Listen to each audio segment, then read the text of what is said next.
Folks, welcome, and it would not be a Trainwreck Sports live stream without controversy. The national championship is underway. The national championship ride-along is underway. Gents, we're watching the same thing everyone at home is right now. You got a fumble or you got an incompletion on this play. Let's go around the horn. Let's start with Judge, go to Chris, and then Kurt, and then we'll get the intros appropriately out of the way. This looks like a forward pass to me. I mean, first of all, kudos to Jordan Davis, big man, moving the way he does, but it looks like that forearm of Bryce Young is moving forward there. Chris is on mute, I think. He's giving us a great take, but we're missing it. Sorry. I'm that guy that's not unmuting on the Zoom call. Yeah, it wasn't much of a forward motion from Bryce Young because Jordan Davis looked like he did have his arm around his bicep, but that's looks like a forward pass. It's a little weird, though, that Bryce Young immediately went to try to tackle Nakobe Dean after that ball was loose, but I think this is going to get called back. Obviously, a huge play early in the game. Starting off with a bang here, and now Maniac's muted. Way to go. Nope, I wanted to go to Kurt and Cody in the bottom here as the refs make their ruling. Call was reversed. We might be a little ahead of you here, you pal. Okay, I didn't want to spoil it or take your pizzazz out, but hey, now that we got that out of the way, Bama offense coming back on. We're just 90-plus seconds here into this watch-along, this ride-along here. Appropriate intros. Upper left corner, we got Judge Mathis. Bottom right, you recognizing the TikTok superstar, Chris Trapasso. And, of course, bottom below me, we got Kurt Almaser and new train aficionado, Cody Official. Cody, how are we doing? How are we doing, everyone? Jets, how are we feeling about this game so far? It looks like Bama, again, it kind of took the wind out of your sails when you're watching the game and you have a big stop like that early. But looks like Bama's trying to set the tone similar to they did in their SEC championship matchup. Yeah, definitely. I think just to jump in quick, This is a game, and we're probably going to talk about this. There are 20 NFL players that are going to be drafted in this draft, maybe even in the next draft, more than that in this game. So if you're not that Bills fans necessarily are thinking about the draft right now, that'd be kind of weird if they were. There is so much athleticism, size, power, refined skill in this game. That's why me as a draft analyst, I love watching the national title beyond being just a big football fan or a big college football fan, especially when you get some SEC schools like powerhouses like Alabama and Georgia. You're seeing a bunch of top picks. Jameson Williams literally just, I think, touched the ceiling of Lucas Oil Stadium on that jump there. That was absolutely incredible from Jameson Williams. But Chris, I would love to get your take on this. You saw Jordan Davis there get to Bryce Young. He was right over top of the center. He's this big, beefy dude, and that's why, Bills Twitter loves this dude as a draft prospect. Probably not going to be on the board when the Bills pick, but if they do, talk a little bit about, for his size, he's still got, some lateral ability, and he's still got pretty decent explosion off the line of scrimmage, correct? Yeah, definitely. I think if the Bills are looking to replace that one technique position, Harrison Phillips has played well over the past 2 months of the season, but if they want a Star Latulele replacement, Jordan Davis, to me, if he has a huge game tonight, that could catapult him and kind of cement him in the first round. I think because he is so big and he is playing nose tackle, he could be available when the Bills go on the clock at the end of the first round. And just kind of going back to my notes today, getting ready for this show, I wrote that for being 6'6" and 350 pounds, he gets across the line of scrimmage really well. There is some athleticism up the field. He's not going to be able to play, 700 snaps a season, but for being such a big, oversized run blocker, there is a little bit of pass rushing juice to his game, and he's not stationary. To me, if you want a nose tackle in today's NFL and you are going to value that in your defense, Jordan Davis kind of seems like the type that you should prioritize relatively early in the draft. Now, do we think that the Bills go defensive line again? Because we see them do that the past 2 years. And we know that Brandon Beane's mantra is kind of best player available. That's kind of the position that they've put themselves in. But do we see them do that again? Because it's kind of been, it's been a strange turn with what they've been doing with AJ Epinesa, Boogie Basham, Greg Rousseau, and not to knock on them or anything, but maybe haven't lived up to the hype that everybody's been hoping. So we'll see. Do we see them kind of dip back in and try to fix that defensive line even more this offseason. What do you guys think?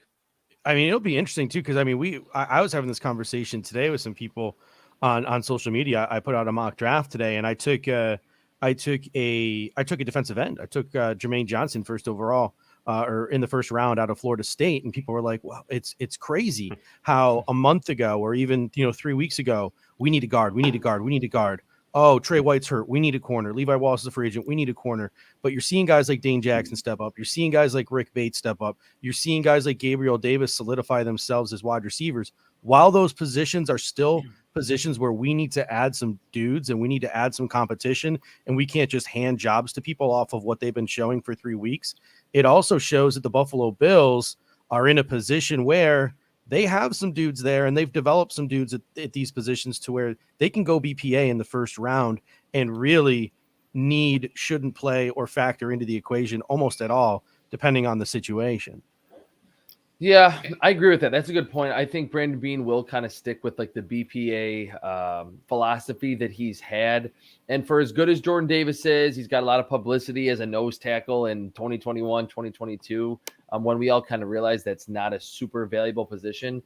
I do think, though, that if you are looking for that traditional nose tackle, you can find an adequate one in the 3rd, 4th, 5th, or 6th round that can just be a space eater. I think Jordan Davis might move the needle a little bit more than some of those other players, but I don't know if that would be the best, allocation of a first-round pick. But we do know that the Bills, more than any other team in the NFL, love to rotate along their defensive line. Some of the pieces are older, some are younger. It wouldn't shock me if they did go Jordan Davis or someone like Jermaine Johnson early in April. I love the idea of an evolved NFL where defensive linemen are just referred to as space eaters. Yeah.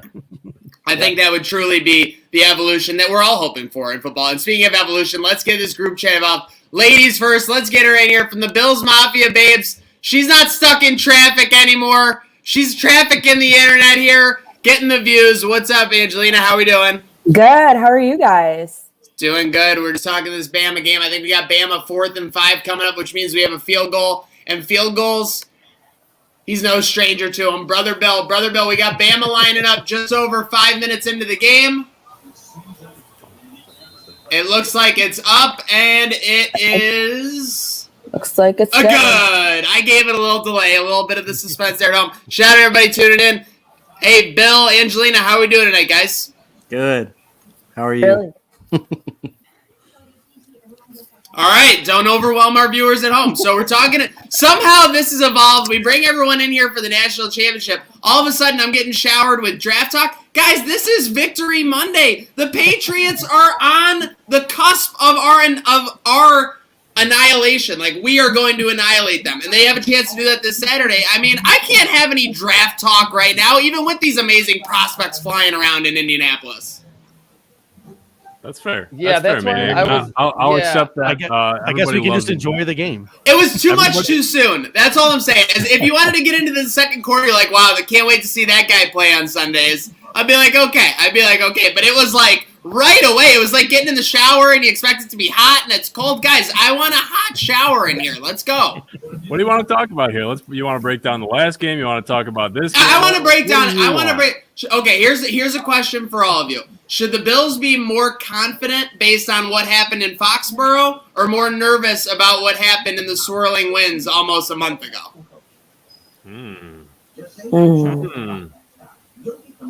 I don't know. A little food for thought. A little food for thought out there, huh, mister? By the way, food for thought officially brought to you by Picasso's Pizza.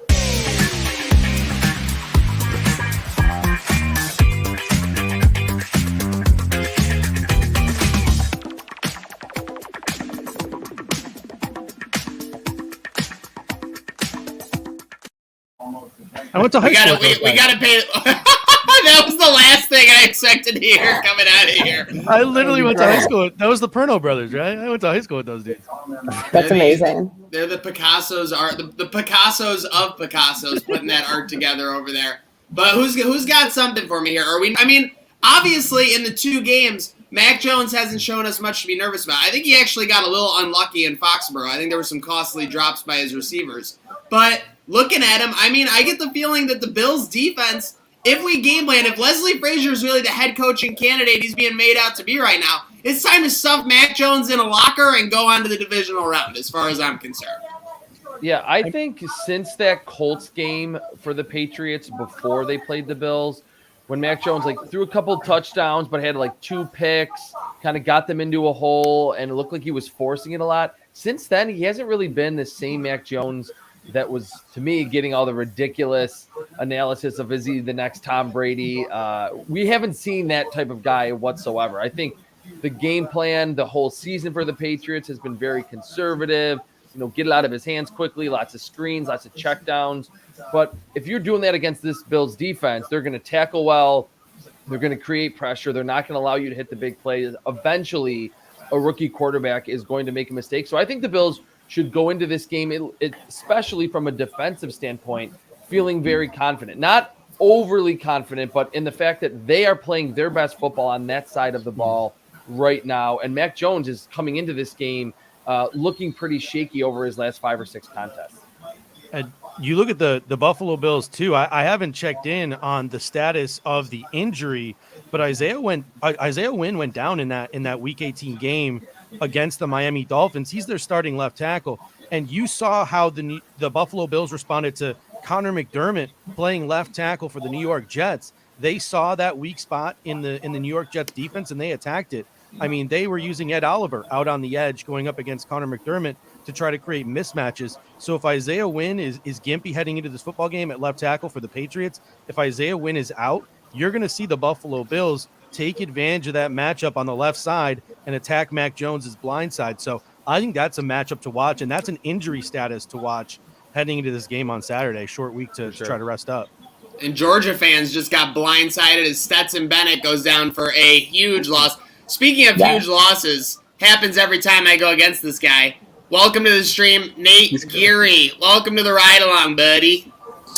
Not only do you experience extreme losses, so do Chris Trapasso and Judge Mathis in our fantasy football league. So that checks out.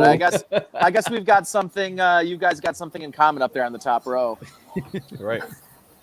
So My team showed up in the regular season. I don't know what you're talking about. The postseason. Yeah, postseason not so much. But Maniac, did you tell Brother Bill that I strategically picked my time slot to coincide with his? Yeah, I told him you were calling your shot, that you were coming after him. So now I was trying to look out for Brother Bill. I didn't know whether you're doing this in a fan mode or if you were gonna full on. This is gonna be an attack. But yeah, as long as it's all in good fun, then we're all for it here. Nate Geary of the Food for Thought on the stream now. That's exactly right. And Brother Bill, I've him and I have actually never had the pleasure of meeting in person. I've met Trapasso, Mathis. We haven't met in person, have we? No, we have not. It feels like we have. Yeah. It's just you have that calm, warming presence about you. Oh my gosh, I don't know what's happening on your screen, but Stetson Bennett just forced a fumble against himself. So Trapasso, I think I want to hear you tell me about this, but I decided to go points Bama because Bama was getting 2 points, and if Bama's going to get points, I'm going to take the points. And on top of that, I took the over in this game. And so far early, the 52.5 over is looking a little sketchy for me.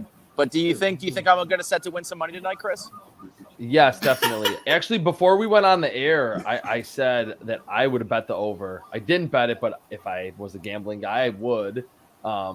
Because I think this game will open up as it progresses through the second and third quarters. These are two good defenses, but Bryce Young can hit some big plays. There are a lot of weapons on this Georgia defense. I could see it playing out similarly to the SEC title game where it looks like it's going to be a defensive battle, but then it ultimately is a high-scoring game. And it was almost fishy. Like, why was Alabama a 3-point underdog? I was really surprised by that. Nothing has changed since that Alabama victory in the SEC title game just a few weeks ago.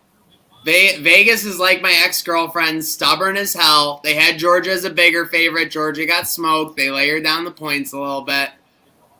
But yeah, 3rd and 10 coming up for Georgia. The Bama passing offense, like, don't get me wrong, they did what they had to do against Cincinnati, but they relied heavily on Brian Robinson Jr. and they were asking Jamison Williams to do things they hadn't asked Jamison Williams to do all year long in the absence of John Mechie.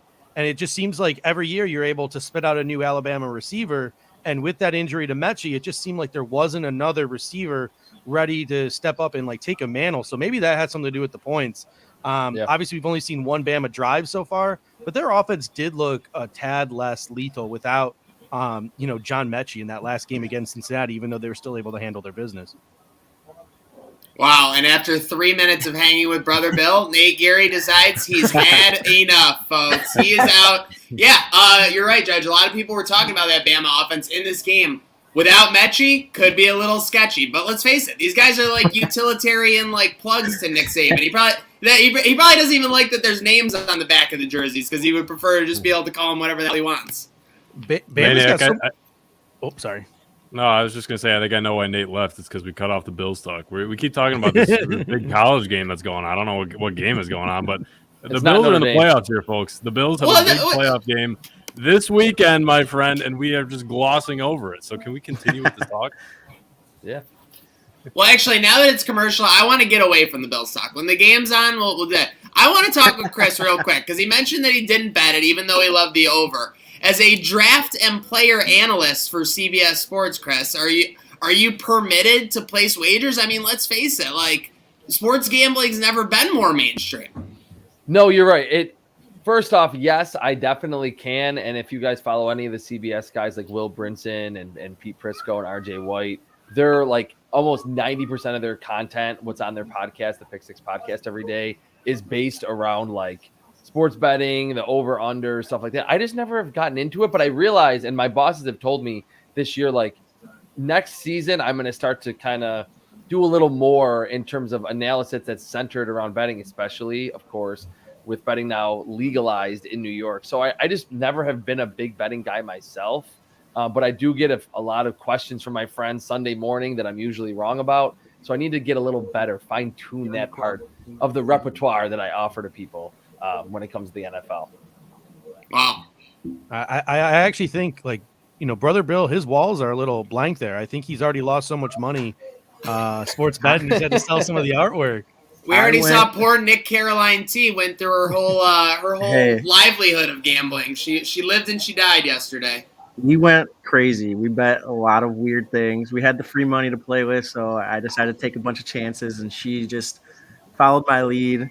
And we didn't win one. Actually, I won one bet. It was like Bills to just win or score a touchdown or something like that. It was one easy one. I had $24 left in my account today, and like a psycho, I took like Bama by like 35 plus. So we'll see if that happens. If it does, I'll make out decent. Okay, hey, as we're coming back here from commercial, I'm going to pull this one for the intern, even though I told him he's on the stream now. A quick game of Guess That Bill. Okay, but we've got Georgia and Bama edition. This Bulldog didn't necessarily have a long run with the Bills, but when he picked off Aaron Rodgers twice in 2014, he ran through Bills' minds. So easy. Oh, it's so easy. What, should I go pick one from 1971? Wow. Yeah, that was easy. All right, we'll just shout it out then if it's that easy. Rambo. Okay. It wasn't supposed to be like, yeah, it's the first quarter, okay? We're saving, So they do get harder is what you're saying?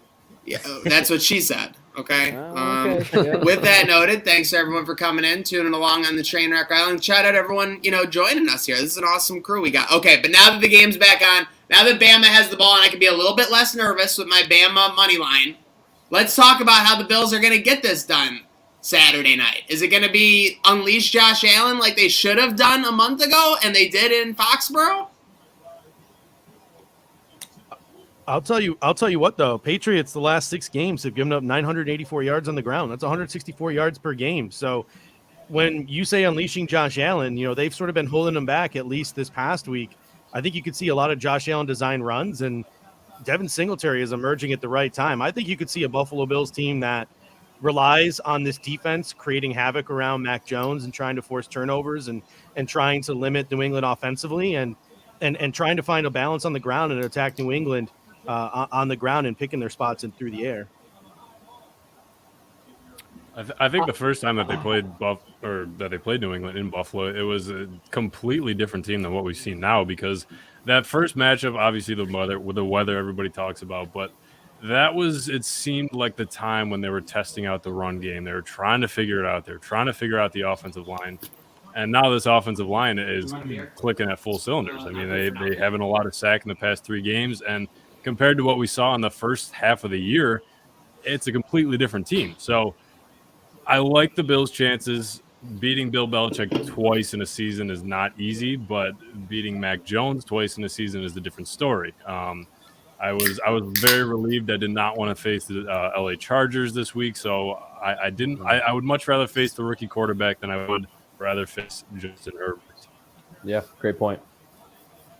And especially with Trey White out, I know I don't admit this to Nate very much, but with Trey White out, the Chargers are one of those teams that can take advantage of those matchups for sure. There's probably about 4 to 5 teams in the NFL that can really do it. That was a hell of a game, by the way. It was like a movie. Last night's game? Yes, last night's game was that was unbelievable. Finished out the season with a bang, because that might have been one of the best games all season long, I think. That might have been one of the best games I've watched in like 5 years. I mean, that's right up there with the Kansas City Rams game. Yeah. What was that? That would have been 2019, 2018? 17, 18? Yeah, 100 points scored. That was a hell of a primetime game. But I think the fact that this was like the climax last regular season game of the season, and it played out the way that it did, that was unbelievable. But I actually agree a lot with what Mathis said there about sort of the game plan of what you try to do in this matchup against the Patriots team that, you know, it looked like they had figured some things out, and they got the quote get right game with Jacksonville and blowing Jacksonville out and throwing a 50 spot out and watching Mac Jones throw all over the field. And you're thinking to yourself, all right, well, you know, the Patriots are back to being the Patriots, and that one game against the Bills isn't the best way to judge them. But I think their defense is a little overrated.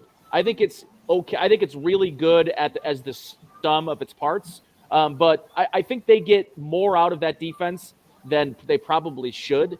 That's why I think when it was man-to-man and they decided to go back to man coverage, which was the really confusing part to me about why Bill Belichick decided to defend the Bills in that second matchup the way that he did, because I thought he had been trending more towards playing the most zone coverage he has as the head coach of the Patriots going into that game.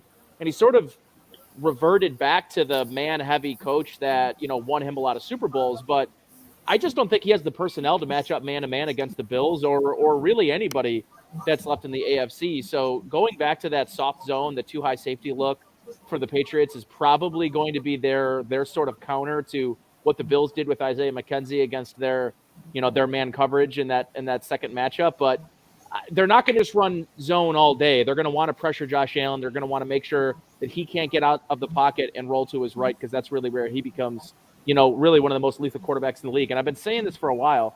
And Chris, I don't know if you noticed this on film too, but a lot of the Bills' deep shots, they don't really come schemed up. I mean, they scheme up deep shots, but they haven't had a lot of success on those schemed up deep shots. Mm-mm. Where they really succeed down the field, 30, 40 plus yards down the field, really is off structure. And it's when Josh Allen gets outside the pocket and guys like, you know, Dawson Knox and Stephon Diggs, who are really good in the scramble rules, find the sideline and find depth. And Allen can, if you find yourself an area on the field, it doesn't matter where you are, Josh Allen will find you. So that's the one thing about this offense that I think maybe is not talked about enough, is they are a really potent deep team, but they don't really manufacture a lot of schemed up deep shots or hole shots down the field. A lot of that comes off structure. Yeah, that's a great point. I actually was saying it to my dad sitting in the stands on Sunday, that when they had that little period in the second, third quarter where they had like 4 or 5 drives in a row where the offense looked really out of sync, was saying to them that they needed to hit a big play because the Jets secondary was all flying downhill, really sitting on those underneath routes. And I think the Patriots would kind of play it the same way. And then I think Josh Allen hit a really nice throw on a deep over to Dawson Knox. Would be good for the Bills to hit one of those schemed open deep shots. And it kind of makes me think, like, just to your point, Nate, that I think conventionally Bill Belichick would say, hey, I want to pressure Josh Allen. I want to blitz him. I want to get into his face. But to your point, I don't know if that's the best idea, that if the Patriots are bringing an extra blitzer or two and he technically gets home, Josh Allen can stiff arm him or can leave the pocket to the right side of the field. Then that's where those big plays have happened a ton, especially over the past 2 seasons and a fair amount this season with the Bills. I think they will run the football a little bit more. I will say, though, I don't want to see the Bills coming out running on 1st and 10 almost every drive. I want to see them coming out aggressive and keeping the ball in their best player's hands, and that's Josh Allen. Before we get too far and we get out of this first quarter, I want to go around the train and get everyone's prediction for this game before any more points are scored. Chris, I'm going to start with you because we're wearing the same outfit. Love it. Yes, go ahead. We are. I think Alabama wins this game by about. Wait, are we talking about this game or the Patriots game? Because we're watching talking about this game before before any more points get scored. I want to know before everyone gets influenced. I think we'll see Alabama win this game by about 10 points. I think Georgia's playing with a lot of energy. They have a bad record in the Nick Saban era against Alabama, but I think Alabama just has too much talent on both sides of the ball, even with John Mechie out, Bryce Young, Stetson Bennett. I mean, that's really all you need to look at with this matchup. The quarterback, the team that usually has the better quarterback typically wins. So I think Alabama wins this game, maybe kicks a field goal late and wins it by 10. Love it. Brother Bill? Yes. My score prediction is anywhere from 25 to 30 point win for Alabama. Not a point under, not a point over. Just that sweet spot, 25 to 30 points. For no reason at all, that range No of reason. points. No bias. No bias. Something for no responsible reason at all. No. All right. Who wants to go? Maniac, what do you got? I already know. Well, listen. I mean, anyone who's watched this knows I'm 4 games from gambling immortality. If Bama wins the national title and Bills win the AFC Championship, I will have completed my parlay that I placed in September. I'll move to a gold palace in Niagara Falls, and I'll have everything I want. And with that said, I'm predicting a Bama 23 to Georgia 14 win, but it's actually closer than that score. It's probably like a late. What do you need? What do you need from the Bills? I need the Bills to win the AFC. Okay.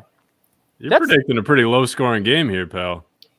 Yeah, I mean, I don't know. I think the offenses, right now, I mean, they're definitely feeling each other out. But I'm just looking at, Georgia just had a great opportunity for a pretty big gain, and they couldn't get guys blocked for Bama. Yeah, I mean, right now, from what I'm seeing on multiple facets, Bama is out executing Georgia. And I forget who said it in the panel right here, but if it comes down to Stetson Bennett versus Nick Saban, I mean, come on. Yeah. I should turn my hat around real quick before it gets too late. What are you, Ash Ketchum? No, I'm Captain Ferdinand. Okay. What do we got, Angelina? Give me something. You're stuck in traffic still. I know. Oh my God. No, not anymore. That was definitely, not a great experience. I was stuck on I-95 for 15 hours with no food. I was on my way to McDonald's. I'm like, yep, next exit. And I didn't get to the next exit till 8 a.m. So being here with you guys is way better than being stuck in traffic. So thank you guys for having me on. But prediction wise, I think I'm going to go 35-28 Bama. I think, kind of like you said, they're kind of feeling each other out right now, but I think the offense for Alabama, I think they're going to figure some things out in the coming quarters. So I think they're going to get it done. You should have got on the train instead of the car because this train never stops. You would have been there in like 10 minutes. I was down south and I was like, oh, cool, it's going to be warm here. And then, a blizzard came through and there was no plow. So I was just stuck. Tough. That was Great truly time. surreal. The fact that people could be contacted in it, well, I mean, that was just ridiculous. Felt for your poor son too. I mean, I know when I was a youngin', I was doing 6-hour trips with my parents, and that felt like forever. Yeah, he was a trooper for sure. He kind of just slept most of it away, and it's all we could really do, but all worked out. All right, ladies and gents, we are out of here. We appreciate the time. We appreciate you guys giving us some time here and letting us on your show. For my sake, I hope Bama gets blown out, but I know it won't happen. For anybody that bets Bama, cheers to you. I hope that you win all your money. Cheers. Are you going to get a diet on the rocks right now? Thank you, Kurt. You know it, baby. Ooh, Are we allowed living to on the spoil? Are we edge. allowed to spoil that on stream? I already put it on Instagram and everything. Yeah. So. Wait, Okay. Kurt, Yes. was it Diet Pepsi or Diet Coke? You know it was Pepsi. Come on. Yeah, Daryl Pepsi. Talley only That's drinks what I like to Pepsi. hear. He's got the good luck Nate, Pepsi. put that face away, Nate. No. Pepsi's smoother, Coke is crisper. They both have their pros and cons. Pepsi is sort of like if you really wanted a flatter, less tasty Coke. Like, and if that's what you're into, Maniac, like, then can you mute this guy like around the horn? or I'll tell you whatever? what. Just kick him out. It's fine. One more bad word, and I'll put him in a box like I did in November. I'll tell you. Ooh. Yeah, I'll tell you what though. I'll tell you what. It's not even close with Pepsi. And like I'm thinking about this as what is the one thing that is better than any drink in the entire world is McDonald's. Dr. Pepper. No, McDonald's soft drink like fountain Coca-Cola. There is nothing. Ooh. Well, High C is very And good, their but it was Sprite. Their expired. Sprite is pretty top. But yo, Yeah. McDonald's. Ooh.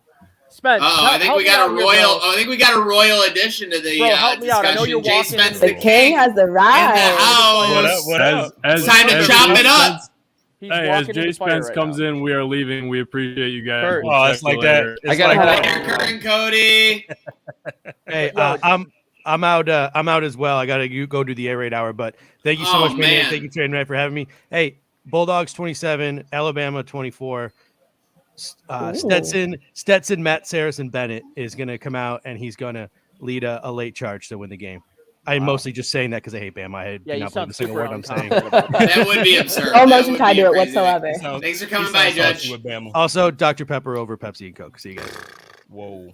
It's wrong. Ooh. Whoa. Anyways, Spence, That was help so me out here, bro. disrespectful. Like, listen, I am saying the best drink ever is a McDonald's Coca-Cola fountain drink over ice. Oh, I mean, it's not the best because High C kind of beats it from Yes, See, McDonald's. that's what I agree. said. High C But is if, good. but if we're going, yeah, no, absolutely, because Like- it's something about the fountain. I don't know what it is that makes it so different, but it's so much better than the can. It's so much better than the bottle. It doesn't matter.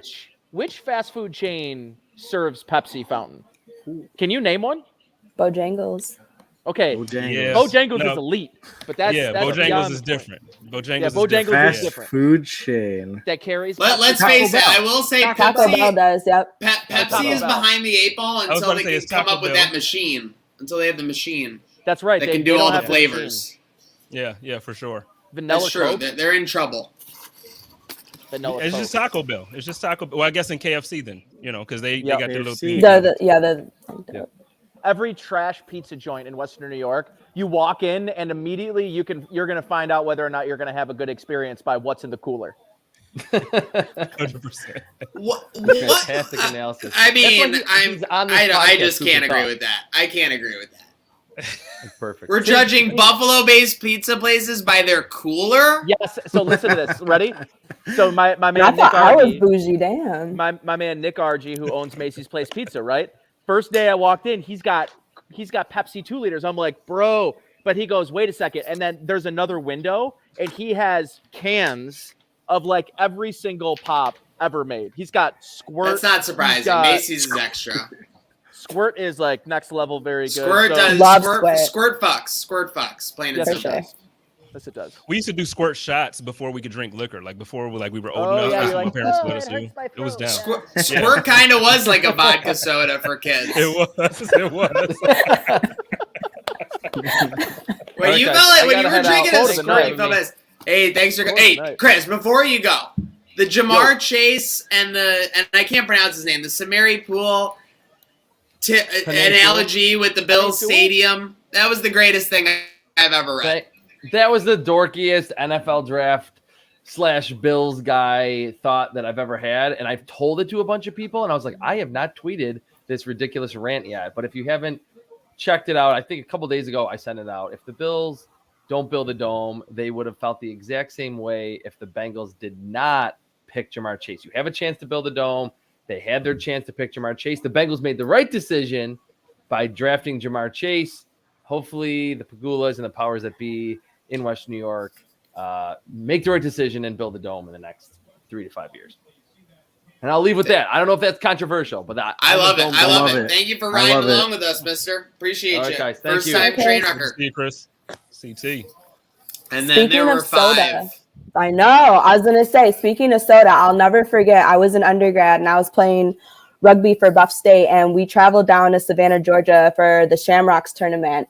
And the hotel we stayed in was not classy because we were not classy people. But we stayed at the Thunderbird Inn, and you know how in hotels they give you like cute little like chocolates and like little toiletries and things like that.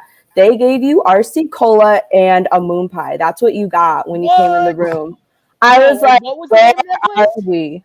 Wait. What was the name of that place? Right. The Thunderbird Inn. It's in Savannah, Georgia.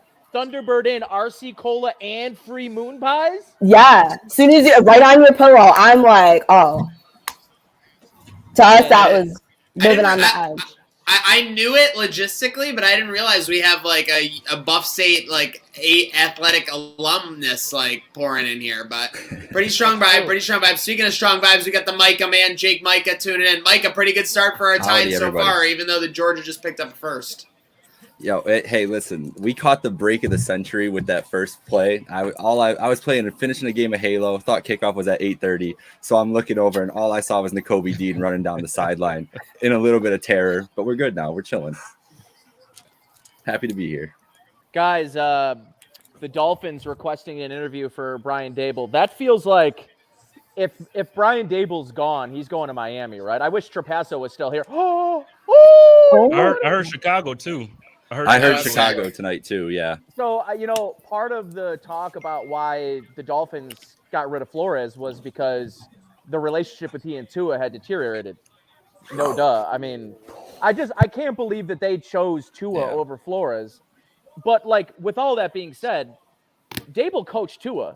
So if this is about Tua, which it feels like it's about Tua, Dable would make the most sense.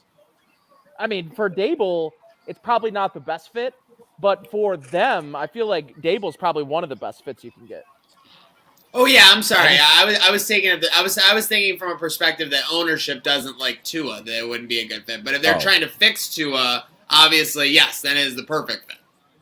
Do you think they're actually trying to fix him? I think at some point, because Tua's not good. I don't want to be disrespectful, but he's not as advertised. So you are not part of Tuanon? No. Bro, I found out there's a group of people and an actual Twitter account with hundreds of followers called Tuanon. Like That's hilarious. Tua. And bro, they posted a video last night that it was a guy in a dolphin head in like what's that one? What are those computer hackers? What are their names? You know what I'm talking about? Not QAnon, but the computer hacking group that like voices over their voice. Yeah, I'm trying to see Anonymous. Anonymous. Anonymous, correct. yeah. So they F combined Society. they combined QAnon and Anonymous together and created a Tua-loving account. And they predicted Brian Flores was going to get fired because you can't. This is why you don't fuck with Tuanon. That's what they said, bro. Damn. That's wild. That's wild. I mean, I really need to I'm know gonna if go Tuanon research has when I any get off stock of here. tips. I'm gonna go research that just to like go down a rabbit hole and figure out who they Yeah, are. right? I want to know what crypto Tuanon is into right now. That's what I want to know. I need some points to get scored here, guys. Holy Zach, man. This I'm over's good not on looking points. good. I'm good on points, especially when the dogs got the ball. Oh my gosh, dude! I'm telling you, so far it's only 3-0. But every Bama player just feels like they're playing out of their mind on defense right now, and it's just weird. Like that guy just got tackled by his own lineman's butt.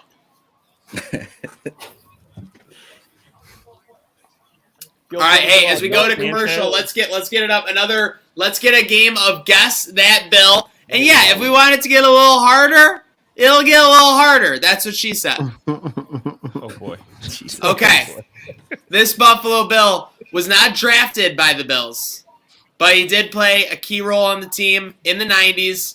Drafted in the 6th round, 1989. Played for Bama. Drafted in 1989, 6th round. Not by the Bills. Not by the Bills, but played for the Bills. And for what years did he play for the Bills? In the 90s. That's it. That's all you're giving me. That's all I got. And he's a punter.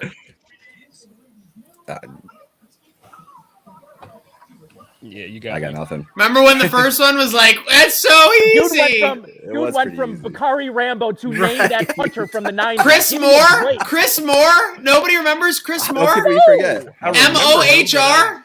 M-O-H-R? How could we want some more? College career. All right, fine. Okay. Let's go with a difficult one then. Fine, here we go. Something more towards the middle. Okay, this guy was from Bama. Okay? Yep. He was an All-Pro in 1988. Okay. All-Pro in 1988. Alabama. When he wore the number 55 for the Bills. All-Pro in 1988 when he wore the number 55 for the Bills. Oh, we got Gab and Goody in the house. Hey. What's up? What's up? Our favorite Browns fan here on Trainwreck Sports. We can hear you. Okay, just making sure. We're playing Guess That Bill with former Bama and Georgia players, so this might be a little tough for you. See, guys, you guys go off. You guys got it. He wore number 55. We have All-Pro in 1988. All-Pro in 1988. I wasn't even born, Maniac. I got it. 88 says 88 on this hat, but yeah, me neither. Okay, so don't make Cornelius Bennett. But y'all can't do that either. Though. Like, don't make it. I know. That's Don't not do a good that, look. Come on now. Okay, now let's go with it. See, the thing is, there's like no in between on how easy these are. The next one I have was traded by Brandon Bean in 2018 for a first-round pick from the Bengals. Cordy. Yeah, see, too easy. Cordy Glenn. Cordy Glenn from Georgia. One of the greatest all-time trades ever made. Well, we got to introduce her real quick. I know it's Jay Sense's first time on the stream. Oh, my God, now we got Kimmick as well. We're getting a Buffalo Mafia Babes invasion here. But we got Gab Goody. I got to introduce her. Browns fan. Met her at, what Bills game was it this year, Gab? The football team. Football team. Washington football team. Football team. You're just going nuts. FanDuel guy? Big FanDuel guy? Big FanDuel guy, yeah. That's okay. Me. All right. So how was this weekend with the New York State rush? Were people going nuts? Yeah, they were. They were really doing it. However, I was inside because I have COVID. I know. Hope you feel better. And I feel like I have COVID. I want to apologize to you. This is my first time meeting you, but I want to apologize to you. I'm very critical of your quarterback. I do not like Baker. Listen. You were talking to the right person then. You were talking to I the see right her guy. on a weekly basis going to battle against the Browns loyalists on Mayfield Avenue. It's pretty hysterical, actually. We had like an unexpected roast of him on the Chop Up on Saturday. So yeah, it gets bad. Like, Spence went in. I was like, "Oh." I saw you guys on the Chop Up last week. We'll get to you to say, but yeah, I just had to say this for Gab. Every week this season, it was basically just like civil. Well, not every week this season. They started pretty strong, like the first 4 to 5 weeks, but then it was just like civil war against the Browns fans every week, and I just saw it. Like it was really a lot she was putting up with. So that was incredible. And then an end to a tumultuous season for Browns fans. Are we surprised? No. I guess we shouldn't be surprised, but no, we're not hoping for surprised. better days for you, not a Goo Goo Dolls reference. Listen, we've said that my whole entire life, so that's all I got. We said that my whole life. There's always next year. There's always next year. Yes. Yeah, they had hats that said "There's always this year." How dumb is that? Guys, how about that sign from last night though? Take the tie. Yes. That's the best sports sign ever. That again, like that's the motto I think we all need to adopt as society. Just take the tie, y'all. Were there Illuminati vibes when the Chargers made that field goal in OT and there was like 5 minutes left with a tie? Oh yeah. Yo, who is this dude for Georgia? Who making catches? Georgia's in the red zone. 0. That dude. 0's a great football number. Yo, his legs, I've never seen legs like that before. Oh. Yeah, they are kind of crazy. Nate Geary going full Johnny Drama. Check out that guy's calves, man. K-Gun, are you warm yet? I know you were still frozen earlier. Oh my God, dude. I still can't feel my feet. Like I think I damaged them yesterday. You know what will fix that? I'm just saying. No. I'm just saying. Not going out. Let's stop. People were yelling on Twitter right before I jumped on here about how some fans are like, there's more fans in Cincinnati than Buffalo because people are complaining. It's freaking 11 degrees this Saturday in Buffalo. Yeah. Like, who wants to sit outside at I'm 8:30 going. at night I'm sorry, Gab. I'm I sorry. know. Did you see it? It's gonna be fucking freezing. Like it's gonna be crazy. That's an understatement, Zach. Understatement. I'm going. I have a feeling the anti-dome people don't go to games. I mean, I don't know. It's crazy. I just don't get how you could be at the games and not want a dome. Like, come on. Could you imagine walking into a game and like wearing a T-shirt the whole time? Unbelievable. Taking your jacket off and putting it on the bleachers? Unbelievable. The guys next to me went shirtless yesterday for like a good 15 minutes. I'm like, you are actually crazy. What did they win for that? What'd you say? What did they win to do that? Like what? That's what I said. And then the guy was mad because he bet $50. He bet his grocery money. He said that Dawson Knox was going to get a touchdown. He never did. And he's like, well, I guess I'm not eating this week. I'm like, sorry, guys. That's tough. I feel like I feel like taking your shirt off in sub 32-degree weather is the same red flag that buying a diesel F-350 is. Like, you are compensating for something, buddy. Yeah, all three of them, the whole group of friends. I was like, I hope that there's nobody listening with a diesel F. I gotta say that, and with respect to our diesel F-350 viewers out there, like, you don't get hammered and go out and buy a diesel F-350. Like, you do get hammered and take your shirt off at Orchard Park, One Mills Drive. I guarantee that dude had an F-350. But honestly, God, like I get it, because I moved from Buffalo, so really, I guess I have no voice in this argument anymore.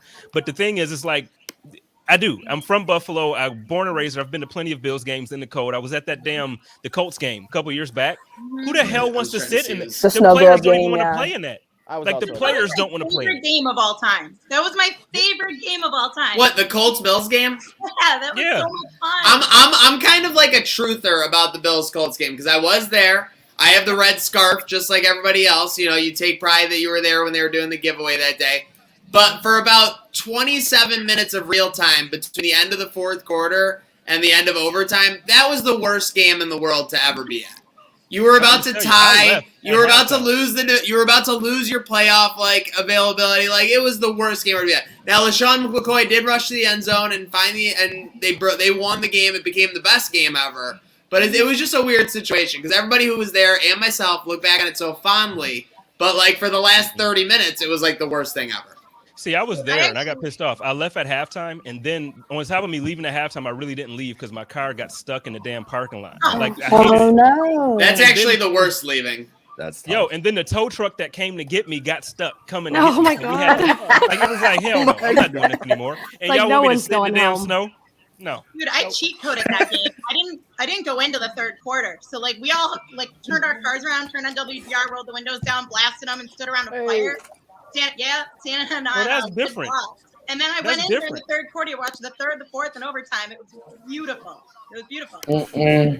Half of everybody had left at that point, so they just warmed up the seats a little bit, and I just sat in one in a nice spot and made some snowmen. Is this Al trying to get in here right now? No, that's Creek Degenerate. You're not familiar with the Creek pick of the week, Nate?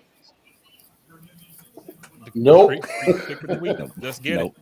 Creek, the system isn't looking too hot so far with your Georgia and over. No. I'll get on the video. Give me a Creek, what's going on here? There's no video. Are you pulling a Bruce Nolan here? What are we doing? I know he's not. I know he's not in the pitch black, but I just envision he's moving around like a pitch dark room trying to set up his webcam right now. I didn't mean to rush you, Creek. I'm sorry. All right, well, we'll get you back. We'll get you back when you're good and ready. Okay, I can see him moving along the steps. Boys and girls, I gotta go. I got my booster shot this morning, and I'm definitely feeling it right now. I feel like I'm having a little bit of I feel like I drank too much Robitussin. That's how I'm feeling. Well, that's not a bad feeling. Yeah, robo tripping is like. That we went from sorry for you to jealous of you. Yeah. Wait a minute. You got lean? What are you doing, man? But Nate, I'm also pissed that you didn't come to drag night at Jackrabbit on Friday. I didn't get invited. If I knew you were going to be there, I would have gone. I mean, I'll be there in the future. They were going nuts on Friday. Well, that was very entertaining. That was during my live Food for Thought broadcast, so I was unable to attend. Oh, we got a Bama big play alert. Is that 40 yards? Who was that? Oh my God! Oh no! Oh no! Oh no! He's like their only receiver. Oh no! Bama's going down, Gary. Don't like that. No. Thank God I hedged my bet and I just threw in a ticket right before kickoff for Georgia and the under. I just threw it in there, just an $80 ticket. So at least I won't end tonight feeling terrible, but A lot of game left, Gary. A lot of Oh my gosh! It just like buckled. Yeah. Oh Jesus God! Christ. Oh God! These poor receivers. I don't want them to keep replaying it. Jeez. end the game. Poor guy. Just end the game right now. I hate any kind of injury. Oh, me too. And when I had an ACL there, so it's like I'm real sensitive to that. Like I watch. Me too. I'm like, I love Man, watching. poor I'm guy. gonna admit this about myself, but I actually really like watching injuries. My girlfriend like gets weirded out. Like I'll be rewinding and slow mowing. Like, Yeah, like, no. can I tell you? Remind me not to. When I was in my absolute glory, then I'm going to leave on this note, was when that Louisville basketball players. No. Come on. Kevin Bear? I was there. Dude, that thing was, Oh my God. I was wild. I was living in Indianapolis and I was at that game and it was the You were at worst. I was at the. It was That's the oh my worst. God. It was so quiet. Wasn't that and Easter? Nate, I try and frame you as like a crazy person. You don't have to Yeah. actually do it yourself. This dude drinks Coke. What do you expect? I drink Right. Coke and I've got a way thicker mustache than Brother He, Bill he, he does. drinks Coke and he wants to watch your You knee nearly explode. adopted this. Brother, This has been where's your here dog? for a full year. Yo, listen, dog- I think- Alex Smith with that. I'm at my buddy's house, so my Well, dog's sleeping. Okay. the I got important Phil thing and here Bill to my is left, though. It's Brother Bill and Phil and I Bill. What up, very Phil and Bill? clearly Wait, I what gotta you get say? Phil and Bill in the record code of some conduct. content, some Coke versus Pepsi content. I'm down, bro. You I know think I'm So, down. some Coke and first Anything for Pepsi Pepsi. content would be good. You guys should both do a blind taste test in person, hosted by Oh, I'll Trainwreck know. Sports. I'll know exactly. Yeah, but it would be great if one of you looks like a fraud. We win. Because the Pepsi's gonna hit so different that he's gonna be like Coke. Do you know what? And You, it's do you gonna know be what the Pepsi. difference is? Do you know what the difference is? Yeah, it's Dog. worse. Oh my God. Oh wow. Is there a No. Poochie? Buddy Bean. Just Yeah, Buddy so Bean. you know, the only difference between Coke Spence and gets Pepsi. stream priority. Oh yes, Yeah, it's mute Aw. Nate Geary. There we You go. go Mute to him. and hurled her like that? Mute. What? I've No, been- I cannot hold Bree up. No. people have been trying to Bree is mute me my whole 55 life, pounds. Brother Bill. All right, All you right, can take me y'all. off. I'm putting him down. He's getting spoiled.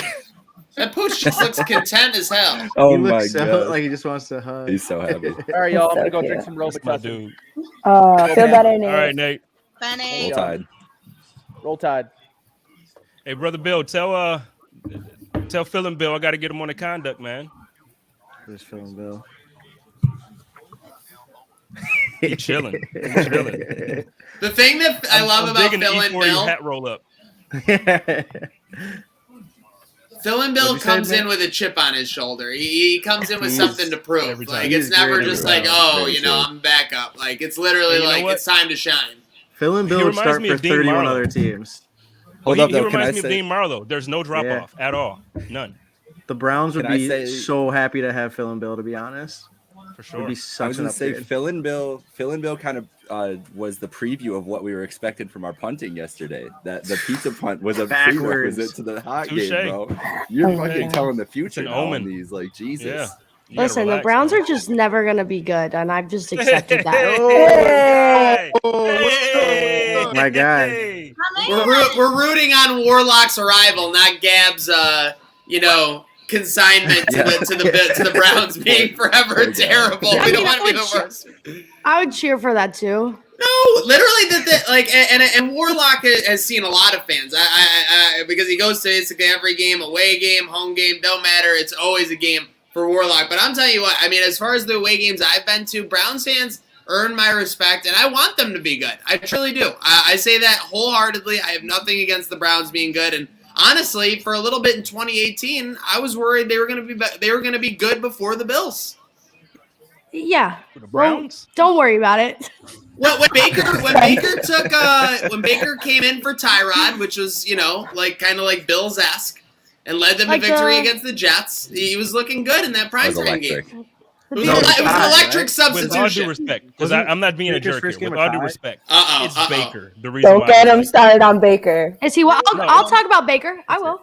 No, but I'm saying like that's it. Like I respect the team. I respect the city. I very much love Cleveland. I almost moved there, but it's Baker. Yeah. It's Baker. Yes. Yeah. Yeah. You're right. I'm not going to say no. I say that every day. Now, am I following you? Let me make sure I'm following you because Yes, if you're not following Gab and Goody, get her. GABBGOUDY. Make sure you're following everyone in here. They got their tags going. Warlock, what the hell is up, mister? Speaking of the Browns, they didn't cover the spread yesterday. Come on. Hey, how you doing? Nice to meet you. I'm great. How are you? What's your tag, I'm Gabby? blessed. I can't I'm find blessed. you. Get ready It's for a Gab. playoff game. We'll spell this out real quick. GABBGOUDY. That's me. All right. I'm on everything with that. Wherever you want to go, I'm there with that one. Yo, is having he walking that back out on the field? see across brands is huge for sure. What do we got? A 4th and 2 coming up for Bama? 4th and 3. 4th and 3. You got Williams walking himself to the back. Is that what would happen with like a torn ACL or something? Yeah, he could walk off with it. Yeah. Oh. We got a field goal up. Up, and that's a drinking game. Is that a drinking game? 45-yard attempt? Get it on the screen. Get it on the screen for the viewers at home. They're all loyal. We have drinking Viewers games? coming in from Europe, Oh. Asia, Africa, Western New York. That's a 45-plus yard field goal, and that means you got to chug your drink. I know everyone might not have one because we were almost an hour in, and this is the first time I mentioned it, but chug! I didn't know we were playing a drinking game. Okay. I know, I didn't either. Nothing had happened that had queued it up yet. I'm serious. There wasn't a defensive Now I gotta takeaway. start. It's been kind of a light game, but the first thing we got chug, so get the chug going, guys. I know I'm late to the party, but can I ask who everybody picked to win? I picked Bama. I've been on him since August. I picked Georgia. I saw you on him early. That's why I didn't want to talk about it. We just here. I'm already. You know what? You're followed. It's done. It's done. Hey, Maniac. Yes, sir. I'm sitting here with my nephew, Tyshawn. He's a diehard No! Steelers fan. No! He has 1,500 on Alabama. All right, Tyshawn, that's a good bet. We're up right now. We're up right now. Man. But give him my condolences for last night. I apologize to him. Let's be honest though. I know all of our hearts are focused on Orchard Park on Saturday night.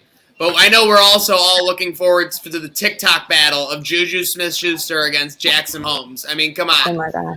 This is next level. This is the one time I actually think Juju is actually going to perform. This is the only time.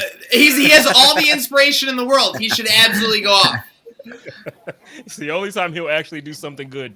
Because Jackson, I don't know what the heck that guy really. I said he looked like Sheen from Jimmy Neutron. I don't know if y'all saw that tweet the other day. No, I'm one of He the looks like. I'm one of the few people who find Jackson Mahomes like kind of funny, like what he does. But I will say I think it's funny. But he doesn't get better. I don't know if that's part of the shtick. That's the craziest thing. There's no improvement. And it never improves, which I find kind of funny. But most people don't like it. You got to have some rhythm. You got to have some rhythm. He has none. And he has zero. None. Do you like him like you're laughing with him or you're laughing at him? Because there's like a big difference on that. Bill's a big Jackson He's like, Mahomes I'm guy, there. plain and simple. I think he's leaning into it. Like he just accepts it. I think so too. Yeah, I kind of mess with that. Yeah, I think so too. But he should have went along with the joke that everyone was making about his jacket. He got a little hurt about that one. Mahomes. He always Yeah. gets butthurt. He's butthurt about everything. That's the thing that right there. You said it, Spence. If you're gonna lean into something like Bill's saying, you cannot let them see you get offended because they know that's the way to get to you. If you're leaning into something, if you're gonna say you're a maniac, you're going crazy and just yell your face off and chug beers and act like an idiot. You can't get worried when people call you an idiot. Like you just simply can't. And I get it. It's like clearly he gets it more than anybody else. I'm sure it's nonstop. I'm sure there's literally someone writing a tweet right now about how it sucks. But if you're gonna lean into something, you can't let them see any issues in that armor. Yeah, you But can't even half-ass the it. thing is, it comes with the territory. When you start to become popular on any level, whether it's because you have talent or like him, he's related to somebody with talent, and you come to this whole thing, and people know you. It happens. The good comes with the bad. You got to take it. Yeah, They are. They definitely. Oh, They are. I got two oh, quick it's still things moving. on Jackson Mahomes. First thing, We got laundry. Laundry on a big return for Georgia. Sorry, go ahead, Warlock. I think he looks like a total dweeb every time he's doing those TikToks. But I also think he's trolling us because he knows so many people hate it. But he's like, my brother's, Pat Mahomes. His brother's super rich. He's set for life. Jackson's on the field. So I think he's like, to hell with everybody, like while he's doing it as well. I mean, I dig that. Just find something that you're good at for yourself, though. Like, you know what I mean? Like, how long are you gonna just do this whole thing where, oh, I'm Pat Mahomes' brother, so I'm gonna act like I can dance with no rhythm? Like, how long are you gonna do that? Grow up. So Dweeb is such a good burn. It's such a good burn. So is bum. I love calling people a bum. I like Bozo. Bozo's one of my Baker. favorites. Yeah, yeah. I might switch Baker because I call Baker bum ass Baker. So like, but I might Bozo. Everyone's been calling him Baker midfield right now. That's a good one. That's a good I've one. always referred to Baker as sassy game manager. He talks it up like he's like the guy, but he's just really a game manager. He talks. How you guys like? Go ahead. I'm sorry. Feel about Wyatt Teller? Oh, I love Wyatt. I love Wyatt Teller. We love him. We're sad. And the funny thing is, I would say Wyatt Teller is one of the very few Brandon Beane missteps. And you can't even say it was a serious misstep because he wasn't like the superstar he is now on the Browns when he was with us. He was going to get cut that year. Yeah, you look at every move that he's made. I mean, that's just one of Beane's worst, plain and simple. Well, no, I mean, because if we would have kept him, we were going to cut him. He wasn't going to make the roster. At that point, he just wasn't good enough compared to the depth that we had. So if you can get I know it sucks now, hindsight, but we got, what do we get, a 7th round or a 4th round pick for him? I think it was a 4th. Something like that. I thought it was a 6th, but I thought it was a 6th. I don't want to too. be all over the place. Yeah. But we got something for him instead of and that's the biggest Bean move of it all. What, when he traded Russell Bodine to the Patriots? So that was a similar deal. Getting rid of someone that you're going to cut. So yeah, it's literally two faces of the same coin or whatever. You have Bodine, who the Patriots ended up cutting like 2 weeks later or whatever, and then you have Teller, who's literally become a key piece of the Browns. I want to trade Bobby Hart to the Chiefs. Can we do that? Trojan horse. I'll drive him there. Drive him in there. Yeah, we'll give him a ride. I'll get stuck in traffic for him to do that. You know what makes me more upset than the Wyatt Teller thing? Because like what Spence said, like Wyatt Teller wasn't really Wyatt Teller yet when we traded him.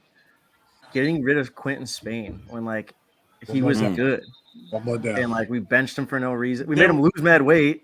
Then we benched there were him some for no internal reason. things. It wasn't just like, his performance. Yeah, that was a process cut. That was a process cut. I don't. Yeah, he wasn't happy, man. I think he got mad because they benched him for fucking who was it? Was it Cody Ford? I mean, no, it wasn't. It was someone worse. Spencer Brown. Yeah, it was I'd be mad too. Someone worse. I would be so mad. Spencer Brown sucked. So I would get mad about that because we made him. Also, they wanted him to change his Twitter handle. They wanted him to change it from Mr. Undefeated. Oh. Wait, did they really? That's mean. No, I'm No, just he's making that undrafted. up. Yeah. I thought it was undefeated. We should be saying shit like that because people will go rumor via train wreck. Yep. That's what they do. Turmoil. I had to stop joking because of that. I actually ended up on like a Bleacher Report thing a few months back. I was upset when you stopped joking. Listen, I want don't you to bring worry. your jokes back. You can do it because we had Browns fans, so we had like sorry I keep talking about them, but this is funny and you guys will enjoy this. They had a report that came out that said like Baker Mayfield is unhappy with the coach. And all the fans were like, that's fake news. Like, you don't know what you're talking about, to one of like our insiders. So then there's this fake Twitter. It's not like a fake Twitter, but it's called Ballsack Sports. And they put out a fake quote. That's our cousin. They put out a fake quote about Baker Mayfield, and everyone's sharing. I'm like, you're gonna say the other one is fake news, but you're gonna share Ballsack Sports? Oh my god, that is funny. I love everything about that. That just made my entire night. That's amazing. Just another day. All right, guys, Just I'm about to another head day. out. Billiam, thanks for stopping by. Bye, Bill. Oh, Angelina as well. Billiam and Angelina, thanks for riding along with us. Thanks for having me. Bye, guys. Bye, guys. Go Bills. Bye, guys. Go Bills. Bill. We're riding along here. Jigs up. We got Bama first down now at what? They just crossed the 30 minimal monetary gain on first down. They'll be 2nd and 5. We got 9 minutes left to go here. Kind of a lame national championship score. Still waiting for that first touchdown. Right, it's a field goal off. Yeah. You're just used to Bama like putting up big numbers, but obviously we saw the injury. But then, I don't know, man. I think Georgia. I picked Georgia anyway, so I think Georgia. Their defense is just insane. So I think they're going to take it.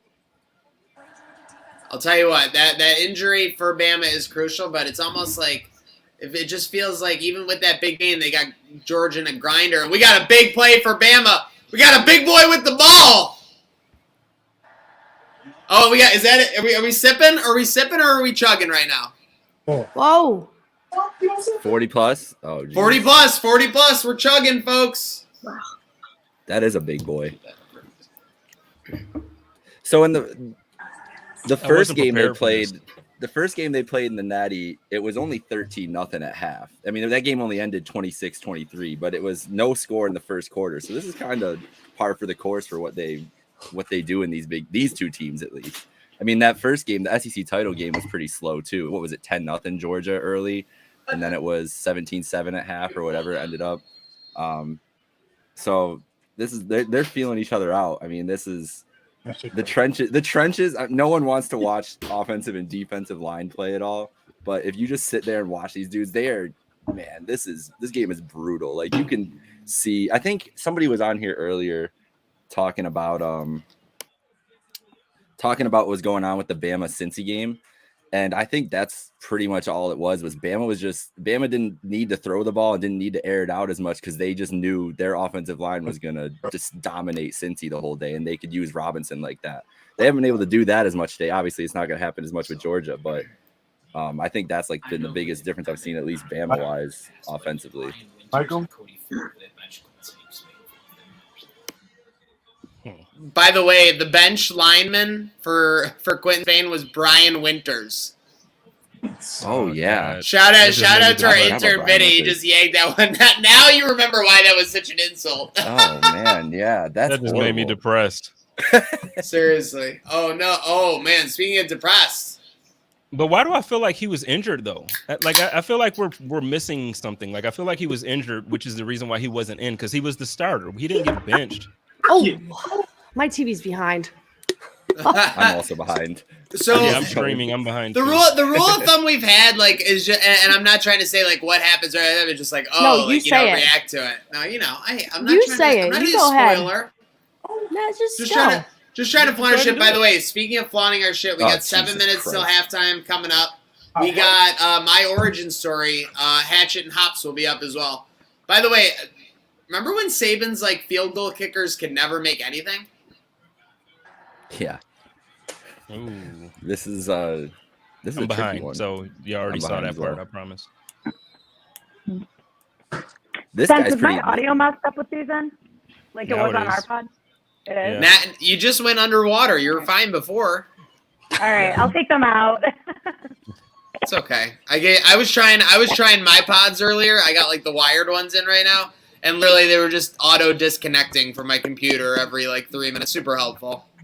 We got to get Kristen's beats fixed. That's all.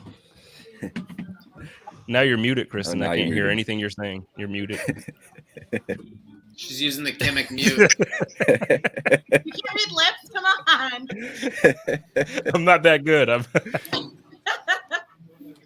Yeah, I gotta get those fixed. I don't know what I did to them. They won't turn off. But And Maniac, you gotta Yes, sir. next time you gotta let me know so I could be prepared to chug and stuff with you. I don't even have liquor. You know, honestly, I got juggling a little bit too much stuff. I'm not scapegoating, but my intern showed up 17 minutes late. What happened? The fire alarm went off? You have an Fire intern? alarm went off. He's a fire alarm in his house, he says, and it went off. Somebody pulled it. He's trying to see whether it was mom or his dad. Someone pulled the fire alarm. And yeah, and we're going to see because, you know, that stuff sprays out when you pull it, so we'll figure it out. Get to the bottom of it. But yeah, no. But we got the drinking game, and we're going now, Spence. You can always go get your beverage. Come on. Yeah. Ride with us. They're not paying me, but I'll put it on the screen once. There you go. There you go, chug. There we go. I can't help it. Like, I'm a Labatt loyalist. I know we shouldn't be giving too. that one mention away for free. But come on, I love Labatt. I was like, you know, it was the water I was raised on. it's Born very in it. good. If Hey. you guys could tell me one wing place I need to go to on Saturday, where should I go? I can only go to one. Barbell. One of those two. I've One been of those there. two, yeah. You've been Barbell? You've been Barbell? Go Go to Elmo's. Elmo's then in the Go to North Towns in Williamsville or Amherst. Elmo's is really good. So is Gabriel's Gate, like downtown. I've been there too. Gabriel's Gate is very That one was really That's good. very, very good. Yeah, that's my favorite. I live right up the street, so it's like nice, dangerous. yeah. I've easily Yeah. climbed, like, 8 times. Every time I hang with Kristen, we're like eating wings because we're walking. It's like it's that close. Gabriel's Gate has ascended to that top tier because people will just hate on it for no reason. Like they'll just be like, "Oh, I just don't like Gabriel's True. Gate." Yeah. Like they can't tell you what they don't like about it. Like But the they wings just don't again. like Every it. wing's different. They just don't like it because it's popular spot. Yeah. Duff's was like an OG. Duff's is the OG Right. of people. People just hate it. Yeah. I love Duff's. Now I'm not a fan of Anchor Bar. Duff's is and I good. know Oh, that's, Anchor like, Bar sacrilege. sucks. The fact Yeah, that Anchor Anchor Bar's Bar trash. and Duff's get discussed in the same tier is hate absolute those. fucking No, I hate it, and travesty I to just did Duff's. it. It's an I just did it. absolute I'm sorry. joke. I've had those. No, too. it's okay. It's not your fault. It literally happens. It's a mainstream discussion. It's a joke. You know what else? No, is Duff really is good? legit. 9/11. Have you ever had 9/11? Yes. Yes. Those Yes. I love too. Mm. Chef's kiss. Where's your favorite pizza? Who, me? Are we looking in the upper right corner, Spence? It's true. Point up. Now, with that said, there are a couple other options, and I'll greatly discuss this. You got your bocce's, you got like Lenovo is another popular answer, but I think if you're getting a sheet to split it with 6 to 8 people, and they can be paying me to say this or not, but Picasso's sheet pizza is the best. You earned the sponsorship, bro. You do your damn thing. Dude, they're awesome, man. I've loved Picasso's. No, they are. I'm We- not saying it like they're not. They are. No. They No, are. I'm saying like I couldn't. Oh man, I can't remember the day when we signed to mine. I was so excited. Dude, do you remember when we had Leadrian Waddle? His wife Yeah. Shelby had Picasso's like every other day. She was like their biggest fan. Oh, I remember. Mm-hmm. I remember when she signed and we met them at the Maniac was there. We met Yeah, them all at the airport. That was ridiculous. And Yeah. everybody brought like different pizza and different. And she was like, Shelby was like going through each different kind. Like, oh no, I love it. Oh my god, I love this. I'm like, Shelby. She's the Yeah, best. we are absolute freaks. I don't mean to use the F word, but that was like freaky. It was. Like, oh, you think Like, about I how shouldn't have did awful that. it is So to be at an cringe. airport right now. Like, airport's like the last place anybody wants to be, basically, on the earth. You only do it if you're like changing like states or like going 500 miles away or whatever. And we were just piling into an airport to greet this new like woman who we had never met before. She What appreciated a time to be alive! Oh, That's it amazing. was ecstasy. Like it was an amazing time. Like, and she had a great time. She was there for like 20 to 30 minutes. It was insane. Think about when you get off a plane. It's like you just want to go anywhere but the airport. Right? And she was just She was hanging chilling out in the airport. Yep. That's awesome. All of us. Those fans are weird like that, man. I love it. Yeah. I love it, but like, It's a different breed for sure. yeah. Can we because I feel like this is a big enough platform to have this conversation. Can we stop with the gatekeeping? Can people stop being upset that some fans want to go to the airport and some fans want to do whatever? Dude, Like, can we if stop you with want to that? go to Let the people be game, fans. go to the game. If you don't want to go to the game, do whatever the hell Do you whatever. want to do. As long as it doesn't hurt anybody else or anything, do whatever you want to do to be a fan. Browns fans literally bark like dogs. They all love barking like dogs. That's true. I got Listen. barked at by like 100 people last Oh, they're night. the best Man, when they was- really get it going. Like when they're on the elevators going up and they just got a ton of people doing it. It's absolutely the most intimidating thing ever. But yeah, it's not anything to question someone's fanhood. Have you ever been to the Muni lot? I know you Yes. guys tailgate, but all like the time. Muni Yeah. lot, that's a fun ass place.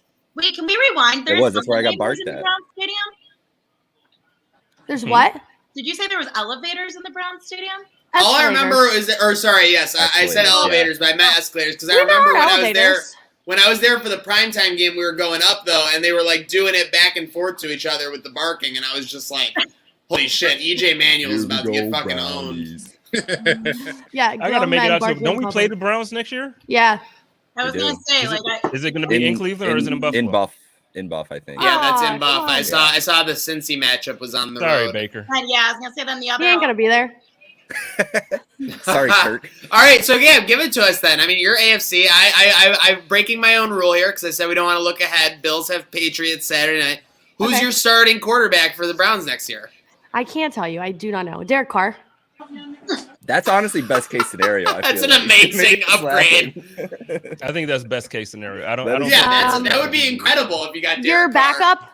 We got. Do we have a fumble? No, Mitchell is the down? one. I've been taping this I for can see weeks, Mitch. bro. He's a hometown guy. Medina, Ohio, right? Or mentor. Let me ask you yeah. this. And I already know One of kind of them. sort of what a response might be. So I'm playing this politically side correct. So like I'm not talking about the off-field stuff. What about Deshaun Watson? Because I'm hearing that like a bunch of that stuff is going to be settled and come to terms. If he's available to play, put him on the field. He's got the no trade though, so that's up to him. He's waiving it. I don't think he's going to want to go to Miami now that Flores isn't there. That's Right, true. because that's the only reason he wanted to go there, and then they fired him for no reason. So what if Houston fires Culley? Because I've seen that around a little bit. Oh, nah, he's gone. Try to bend it. You think he's done? He's out of He's there. done no matter what. Yeah. Yeah. It's see over. earlier The that fan Miami base is was so at done with him. table? That's true. Did I see that What'd earlier? you say, Kagan? Did I The see Bra- that Miami is looking at Dable? Yes. And Yes, Chicago. Miami and Chicago. This might be a hot take to Bills fans watching. And Denver, actually. I saw Denver, too. I think Dable's stock has plummeted this year. Me too. Yeah. I think if you've watched I closely, disagree. Josh Allen has muscled them to victory. He's made a couple Josh Allen plays that were Josh Allen-esque. Last year, it was like really he was scheming the shit out of it, and he was dominating, and he was getting open receivers left and right. I feel like Josh Allen has really kind of hidden some of the Dable lackings this year. I don't doubt the stats. I don't doubt the production. I don't doubt the output. But I'm saying if I was like starting with a raw rookie QB, I don't feel as like confident as I did in Dable as a head coach last year. Like thinking about him going to LA with Herbert, Williams, and Keenan Allen was like crazy last year. I don't have anywhere near the confidence in him to do something like that now. That's my take. I agree. Do you guys think this is something I've talked about? My dad, my friends, whatever, we've debated all year. Do you think that it was a certified, like an effort at the beginning of the year to be more conservative from McDermott, though, just in general? I think he handcuffed Dable a lot at the beginning of this year. At least it looked like it. I think partially it was cockiness. Like, I think they were one of those things like kind of like, okay, we're going to make the playoffs again. We're going to get back. We're that good. So I think what ended up happening was they started to lose some games and it was like, holy crap, we need to fix this shit. So, they tried to fix it. But then at that point, it was kind of like, you had some injuries. You had COVID this year was running through the league. So I think, the way the year went, we're actually blessed to be where we are because we shouldn't have held back like we did. And I hate the fact that we did. Oh, yeah. If you look specifically in the first half of this year, there have been a number of struggles when it's night and day from last year. Last year, they were literally gung-ho coming out and dominating. There are multiple first halves this year where they were under 10 points, and it's just crazy with the Josh Allen-led offense. Oh, first half's under 10 points. Poor babies. We lost by only scoring 6 points against the Jaguars. And I don't care how you want to put it. I don't care how you want to say it. With an offense with those guys, with Josh Allen, Stephon Diggs, they got numbers. 45-yard field goal, Chug. Woo. 9-6. I got to give credit to this ride-along right now because this ride-along is carrying this national championship game because we've had 27 minutes of field goals. We got 15 points on the board. Considering we only have field goals, I guess that's a lot of points, but my goodness, shout out to this ride-along. Shout out to this crew for carrying us in for this game so far. Are you guys hockey fans? Yeah. Big hockey. Used to be fans. I guess we're just hockey people now with the Sabres. Yeah, we tolerate it. I don't know the hockey. I don't know the hockey well. Because I have a hockey cup in my hand, and I don't know how it makes people feel. I'm indifferent because I'm not a hockey fan. Or is this like hurt? Is this like bad? Do we hate them? Do we hate the Penguins? I'm so indifferent about the Penguins. Yeah, no, whatever. Okay. You're good.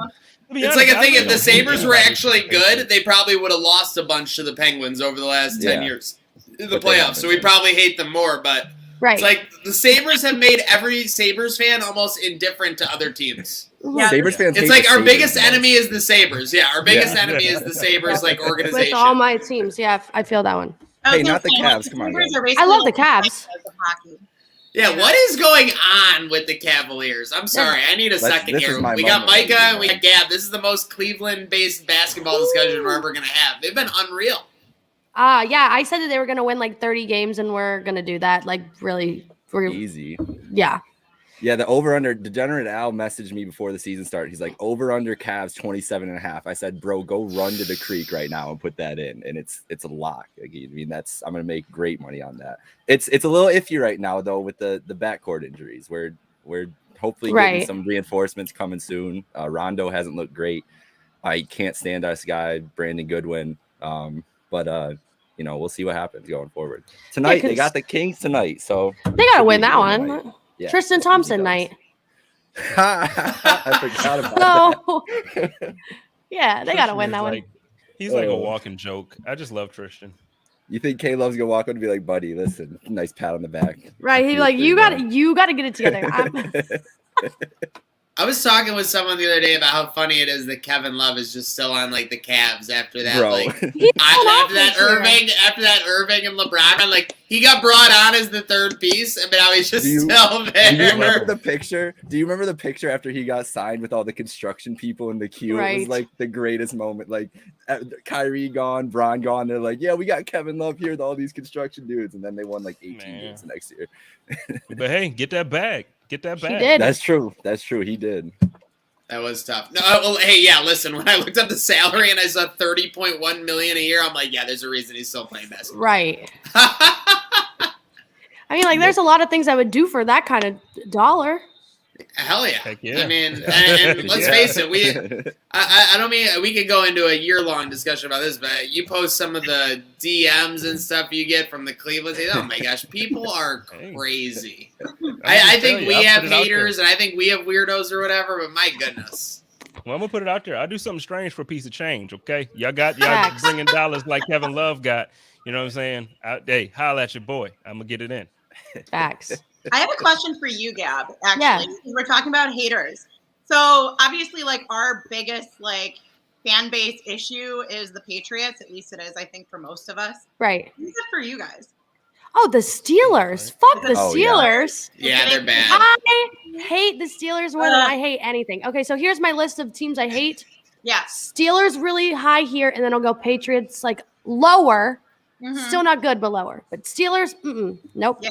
Like they're real loud and chirpy, like annoying. Oh, they're so mean. They are so mean. I went to a game 2 years ago. It was, when Myles Garrett did the helmet thing. Yeah. Mm-hmm. Okay, it was right after that. It was in Pittsburgh. I went to that game. I had Brown stuff on. I stood up for maybe 30 seconds to look what happened on a play. And some Steelers man behind me, he goes, "Sit your fat ass down," and threw a beer at my head. Stop. Now, question, I got to ask because I got to get the visualization.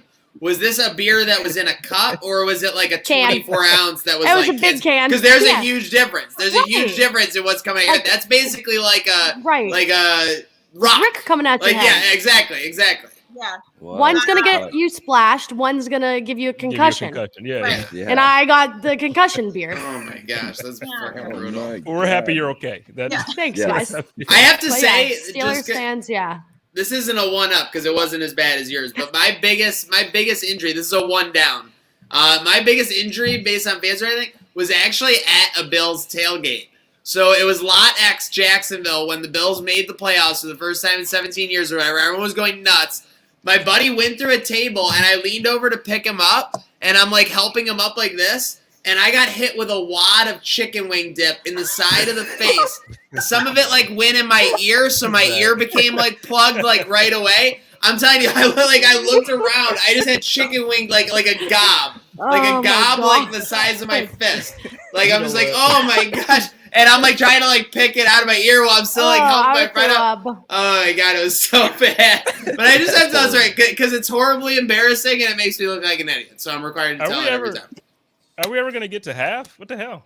Yo, I don't know. So what happened? We got Bama third down coming up. Yeah, for no points. Long as hell. Long as hell. They're getting their commercials in. They're getting. You want to talk about doing something strange for some change? They ain't strange to getting these ads in. No, not at all. Nope, I know about that one too. They're Nick Saban looks upset. Time to cut to this message from State Farm. But for real, before I get out of here, because I'm about to leave, but before I get out of here, make sure you let everybody know I'm holler for $1 and do something strange for a piece of change. Hit me up at J Spence the King. Hit me up. My first tweet when I leave, I'm like, listen, you need anything. Hit up J Spence. Make sure you're following at J Spence the King. I appreciate y'all, man. I'm gonna get on out of here and walk my dogs. They acting crazy. I appreciate y'all though. Appreciate you. Have a good night. Gab, nice to meet you. Nice to Bye, meet you K-Gun. too.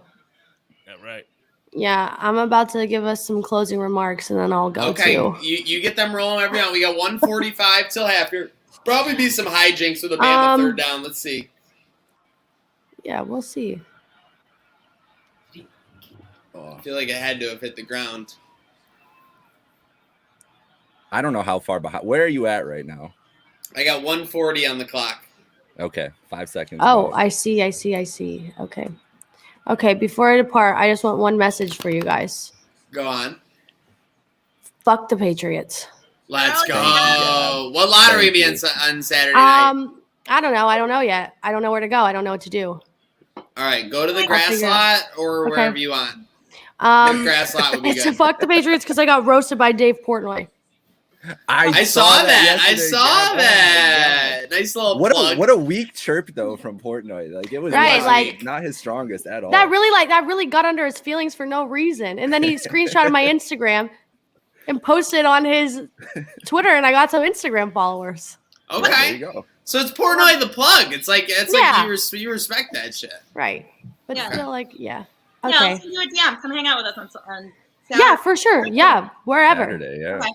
Okay, guys. 100%. Saturday Thanks can't get your for student up. Yeah, thanks for letting me hang out logging with you. on with us. Of Yeah, it was course. good to meet you. Nice meeting you, Gab. Bye. And then there were three. If this was Survivor, Jinx, you owe me a soda over on which trainer I'm watching. But if this was Survivor, this would be like the final three. We would go back. We'd be eating some like nice, hors d'oeuvres and getting ready for the jury. You're right. All right. Well, now. Do you think I played we a got- good game, intern Vinny? Yeah. Okay. I played a good game. That's all that matters in Survivor. Do I mean, you? I at least All right. gotta finish my beer. Maybe grab another one. So. Cheers to finishing beers.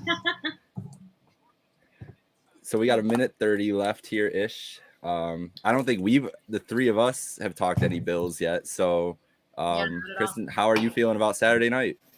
I'm excited for Saturday, dude. Like, I mean, I think that there's obviously nerves. Oh, yeah. But I think we're going to be solid against the Patriots. I know that everybody's kind of like split 50-50 on this, but I think I'm in the half that I think we're going to take it. I am interested to see what Belichick comes up with, though, because I think what's clear is that the first game was I don't even like to reference the first game because the weather, and I know everybody's like, oh, well, we should be able to play and everything. Okay, but 70-mile-an-hour winds are a lot to play, and you can't throw my all your God. forces to run game. Everything changes. So, like, it does factor. But then the last game, we rectified that, right? Like, I mean, the weather still wasn't great, but we brought it back. And so I'm interested to see what Belichick has up his sleeve for this one, because I think he knows, number one, that he has to go run game for the majority of it. But number two, he's got to figure out how to confuse Josh Allen. Because if Josh plays like he did in week 16, that was like chef's kiss. That was one of the best games I've ever seen Josh play in. So if he turns it around, he's got to figure out how to kind of like derail Josh and then hit us with the run. And I'm interested to see what he comes up with to do that. But I don't see a rookie taking us out of the playoffs. I don't. Yeah.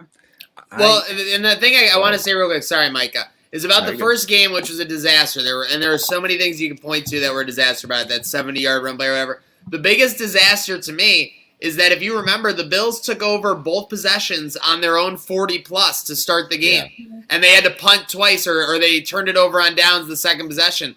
Big-time missed opportunities. So I know that the second game went exactly like they wanted to. I think if you hop on them and you get aggressive, the result across the board for both these games is the same. You put Mac Jones behind the 8-ball, and they'll be in a lot of trouble, Micah. Yeah. So I think one of the things that we talked about earlier, I asked Spence earlier and everything, we were talking about Dable and getting into that, is that I think yesterday and that first Patriots game, they didn't let 17 run. They didn't let him do anything. I don't know if that was a concerted effort. They didn't want him to take those hits. Obviously, he did that in weeks following that with great success. I think that's got to be, you just got to unleash that again, because it's like you said, Belichick's going to have something for him disguising wise. He's not going to do the man defense. He's not going to blitz him again like they did in New England. And obviously he knows the throwing conditions are going to be a lot better, which is obviously that favors the Bills. I think that was part of the thing yesterday too, is that everybody was getting my Twitter timeline. I don't know about you guys, but the second and third quarter was very iffy during that whole time is like they don't want to throw into the wind. Like they clearly just are not going to take any shots right now. But that the weather conditions, wind conditions at least look good. I think the narrative is so crazy that came out of that Monday night game. Like I was there, it was a disaster. I felt horrible leaving too and everything. But in reality, it was still a 4-point game, and they had the ball at the 12-yard line. And how close was Austin Knox to catching that ball in the end zone? We're not even thinking about it. So I just think the narrative came out of that came so crazy. But the Bills, they didn't get out. They got outplayed on like one play, the one Harris play. I was in that other end zone. You see that hole. Like it was a great play, great scheme. They knew the weakness to attack with that back cut. Broke it once. We haven't seen those runs the last couple weeks. They've kind of filled those in right away. And I'm with you. Like Mac Jones, we know what McDermott does with rookie quarterbacks. We know what he did in Boston. I just don't see that dude throwing the ball. If they go down 7-0, if the Bills get the ball the first drive and they take the ball and go down and score, like that could be it right there. I don't see that Patriots team being able to come back from behind. Well, yeah, I totally agree with you. And the other thing I've noticed about Mac is that I don't want to use the word sucks, but he sucks like in the first half of every game. Oh, like, yeah. So I think that we need to go after it hard, and their defense is pretty spotty too, right? So like we need to go after them hard, like in the first half, and just kind of like get that under our wing, and then let the rest of the game play out the way that it does. But I think that we have to put most of our effort, like our concerted effort, needs to happen in the first half of that game. Seriously, got to get them on them often and early. I think we all agree. You get out, you get in front. Yeah. It's going to be tough for Mac Jones to come back against this defense, plain and simple, in that Buffalo atmosphere against this crowd. I mean, let's face it. This crowd has been revved up for some home games. They were revved up against Carolina. They were revved up last night. They were revved up against the Falcons. But in a weird way, fans since last January in Kansas City have been waiting for the playoffs. Yeah. So this crowd this Saturday night, it's going to be like a zoo. It's going to be an absolute insane asylum. I'm thinking about the noise that 7,000 people were making last year. Now we're going to have, 60,000 plus. It's going to be insane.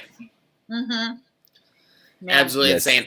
Okay, sorry. Go ahead, guys. No, go ahead. All right, well, we got Georgia 6, Alabama 9 at halftime. A very nice halftime score. I'm sorry. I had to do it, folks. I had no other choice. But what we got coming up now is our halftime show featuring my origin story, which always looks at, a local Buffalo business who's doing their thing. And this time, it's Hatchet and Hops.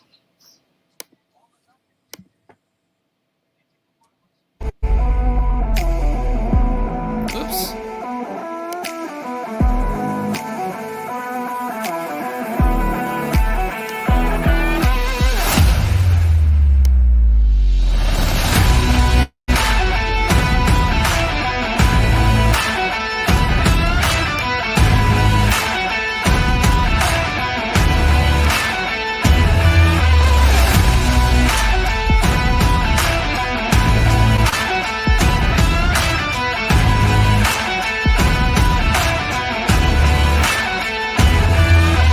Hey, what's up, Buffalo? My name is Cam, and this is Andrew from Hatchets and Hops. What's up? Now, this place has one of the all-time great philosophies: do cool shit. Okay. So naturally, we wanted to come down here and see what this place is all about. This is Origin Story. Let's go.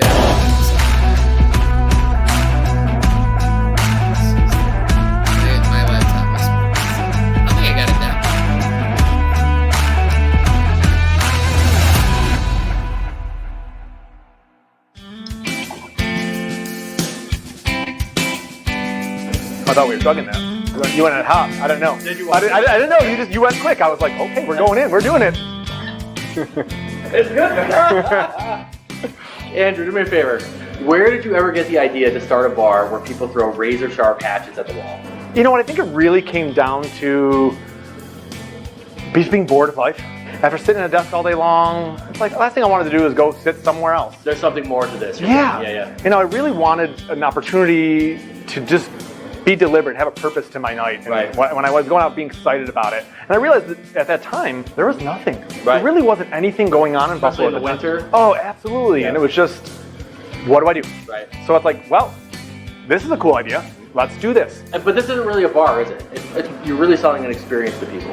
Absolutely. I think, definitely awesome to have some great beer and have fun. But really what we're here for is to get people together, get your friends together, your family together, and do something exciting. And that's really what it all is about. It's about the entire experience that we can put together in the 2 hours that we're here with you. Now, you and your staff are actually really good at this as well, right? Yeah, I think so. Now, if you ever were to hire me, which I would strongly recommend you do not, because number one, I could never pass a background check. Number two, I'm a horrible employee and I'm lazy. But having said all that, if you did hire me, how long does it take to actually get good at something like this? I mean, really, the X-Ring piece comes fairly quick. When I look for people that I'm bringing in on here on the team, it's really a lot more of an intangible. I think, you discount yourself and lazy and this and that, but you have something that I look for in people. It's entertainment value. It's a presence. It's a commanding voice. I have a location in Brooklyn, and majority of our staff there are all performers, comedians, actors, because it's just something for them to fun to do. I'm very surprised to hear that, but now that we're like talking about how this bar actually works, I'm not, because that really is what makes it. Oh, I mean, I got a bunch of comedians. They have skits written. The whole event is like a skit. And they just practice it day in and day out. They got jokes. They got everything, and it's like for the experience, it's like it's genuine because they're just out there having a great time. They love doing it. Oh shit! And there's just tons of energy. And you guys take your beer pretty seriously. You have a lot of fun with it. How do you decide what's on tap? I mean, first and foremost, it was absolutely important to be local. I think we have a wonderful beer scene in Buffalo. I mean, we're up probably over 40 breweries now. I can't even keep track. There's just a new one every week. And so I wanted to make sure that, leaning into that, trying things for the first time, you had beers you might never have had.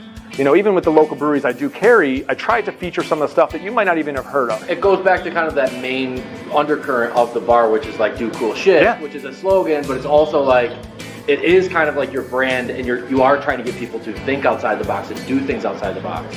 It's absolutely. I mean, the do cool shit really came from this idea that getting out of the comfort zone, living something and doing something exciting, that you can't go back to the norm anymore. You have to. Yeah. And now it's like, here's your first moment of getting into there are cooler things you can do in life. Right. Now tell me about Axe Wagon.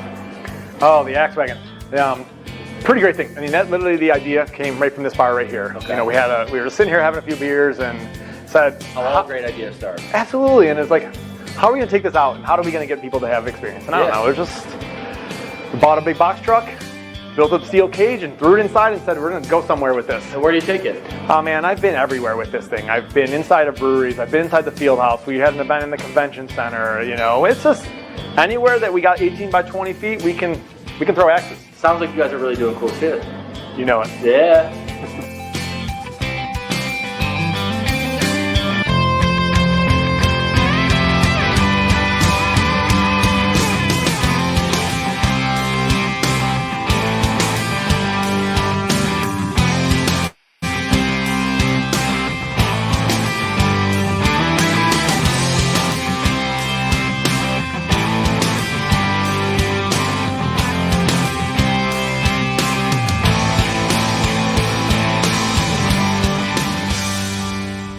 Listen, I want you to know that it's kind of intimidating getting ready to get dressed for Hatchets and Hops. The thought that's going through my mind is, how close to a lumberjack do I actually want to look?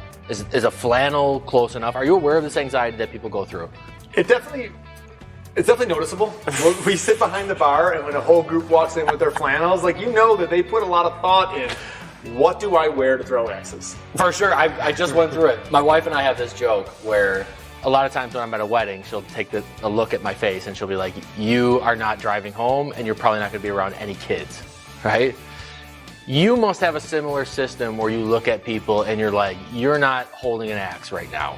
What are you looking for? The one that I get the most is the eyes. Mm-hmm. They're focusing, trying to aim on that bullseye, and the eyes shut. Right. When the eyes when they go past focus to shut, right. I think we maybe need to bring it back a little bit, but it doesn't really happen too often, so it's not a huge deal. This is a realistic fear of mine. Tell me if you've ever had this as an owner. If I owned a place like this, I would think maybe there's a serial killer in here all the time, just like practicing. Is that real for you or no? Luckily, it's a group-based activity, so you have to come with friends. Mm-hmm. Generally, the serial killer doesn't have too many friends. Right. So it's a little the four-person minimum usually is a disqualifier from a serial killer. Mm-hmm. What's the most common excuse that you hear when people are playing this and they lose? It's the wood. They blame the wood. It's always the wood's fault. Mm-hmm. Every time anyone's bad, it's the wood.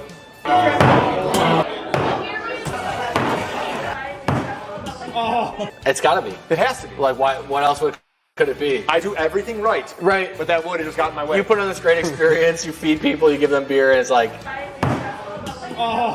it came down to the wood not being right. Yeah. All right. Let's do a little rapid fire. You ready? Yep. Okay. Dog person or cat person? I have 2 of each. I think I like the dogs better, but I have a lot of animals, I think. So you'll lean towards dog? Probably. Okay. Second question. Did Lee Harvey Oswald act alone?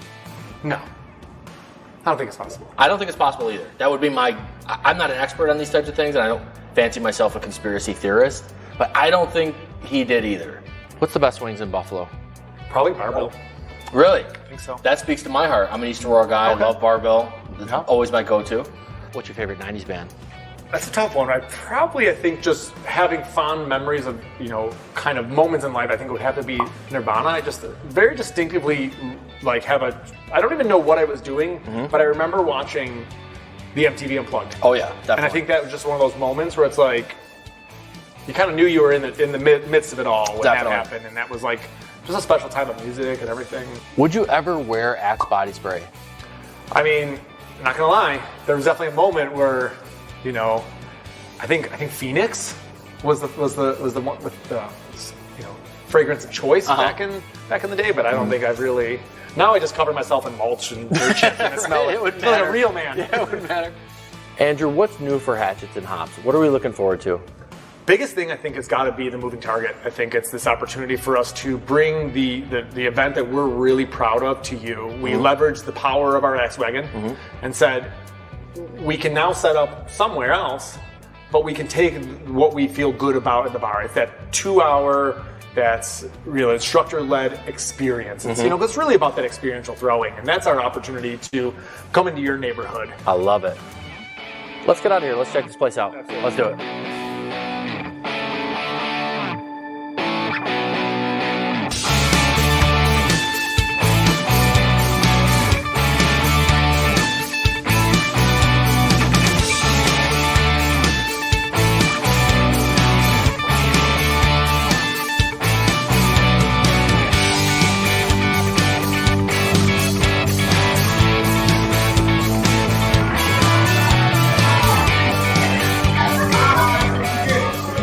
Now you guys have seen the origin story. Get your ass down here and do some bullshit.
I'm still on the damn mute here. Sorry, I got too intense about that Katy Perry video. Let me get this Kirk Herbstreit audio off too.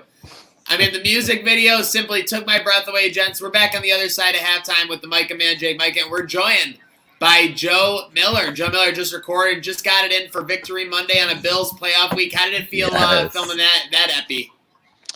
It went good. So, yeah, just got done. How you guys doing tonight? Doing well. You're adding the most excitement we've seen so far. We've got 5 field goals to show for this 2 hours so far. Not to pull you behind the curtain here. I actually haven't caught a single minute of it. So I was doing show prep starting at about 7:30, went live at 9, was on with John Pena from 9 to 10. And here I am with you, 10:05, and here I am with you. So, yeah. Love it. No Thanks clue. for joining. Yeah, dude. It's good to be here. Thank you guys for having me. Of course. Well, hey, always the more the merrier. And speaking of which, remiss not to introduce him as well. Intern Vinny, now in the frame after the first half. So he's managing the stream the first half. We are ready to rock for a big Bama win. We got Georgia moving the ball there across the 35-yard line. But Stetson in the second half. I mean, you have to think, Mike, the Bama defense is going to be able to stop him. So they just got to stop this running game. Yeah, man, I don't have any faith in Stetson Bennett. I guess not. Faith is the wrong word because I don't want him to do well tonight. Obviously, I'm not worried about Stetson Bennett doing anything through the air. This Bama defense has been the trenches of this game is like it's a train wreck every time. Like this is big boy football. This is why these two teams are the best every year. You can talk about the skill guys and everything, and obviously, Jesus Christ, obviously they have all the skill guys that you could want too. But the difference between these teams is just in the trenches. It's why the reason that they both dominated last week. Georgia's defensive and offensive line just obliterated Michigan all game. Same thing, honestly, since he held up decently, but it was still, you could tell the difference. And they're just going at it tonight. And these guys, there's nowhere to run, nowhere to do anything. So I'm hoping the more creative quarterback and the better quarterback, the more dynamic quarterback can make it just a couple more big plays. They really love this flea flicker, bro. They that is twice. I think the flea flicker quota is 1.5. Like you got to stay under that number.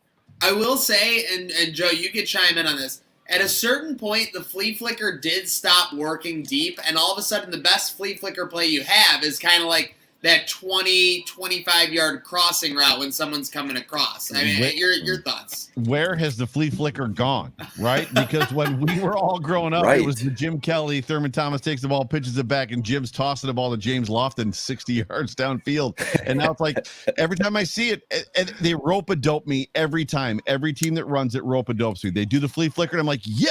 Oh, never mind. They threw the ball 12 yards. It's like, why even run that play? Like, what defensive backs just don't bite on it anymore or something? That play is gone, and teams still run it. Teams love the jet sweep wide receiver throws now. Everybody's got that in the playbook. Well, the Buffalo Bills need to run the jet sweep a couple more times a game because Isaiah McKenzie's not getting the jet sweep enough, in my opinion, for the Buffalo Bills. Sorry. Honestly, that's a great question that I was wondering watching the game yesterday. Why would they not want to keep that guy involved with how he was doing against the Patriots, especially with the matchup they're going into now? Jake, dude, that's a great question. There's so much to be said for this coaching staff and trying to protect guys. They've done it with Isaiah McKenzie. So when Isaiah McKenzie is the kick returner, punt returner, we can't play him on offense, because he's the kick returner, punt returner.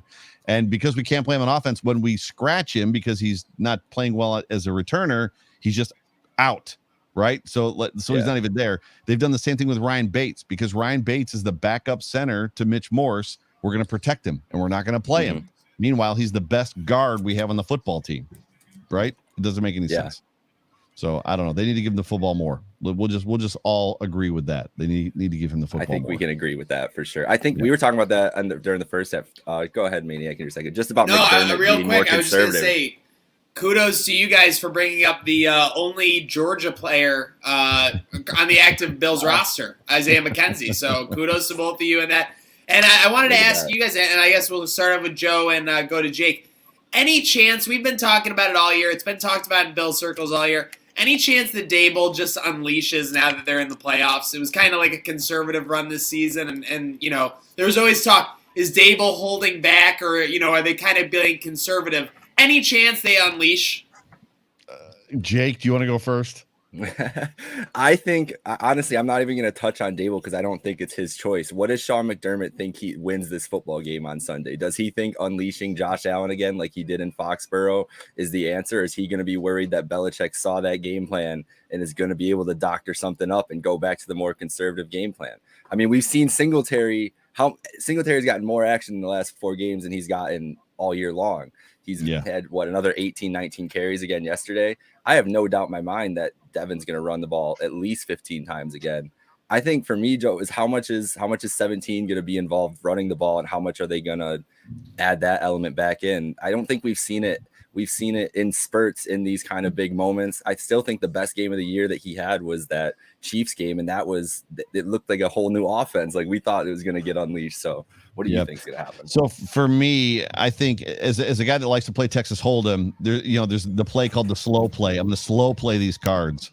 Mm-hmm. And when you've got an ace king or you've got 2 aces in the hole, you're trying to slow play depending on what happens. And there's a great deal of that's what we want to believe. But if you're slow playing for 17 games, 18 weeks of a season, and to the point where you're losing 6 games, you're losing to the Jaguars, you're losing football games that you should be winning, it almost gets to the point where it doesn't make sense. What I think happened is I think last year in the preseason and early on, the Buffalo Bills knew they didn't have Star Lotulelei, and they knew they had some issues, just with the defense. And they were like, you know what, this defense is not going to be great.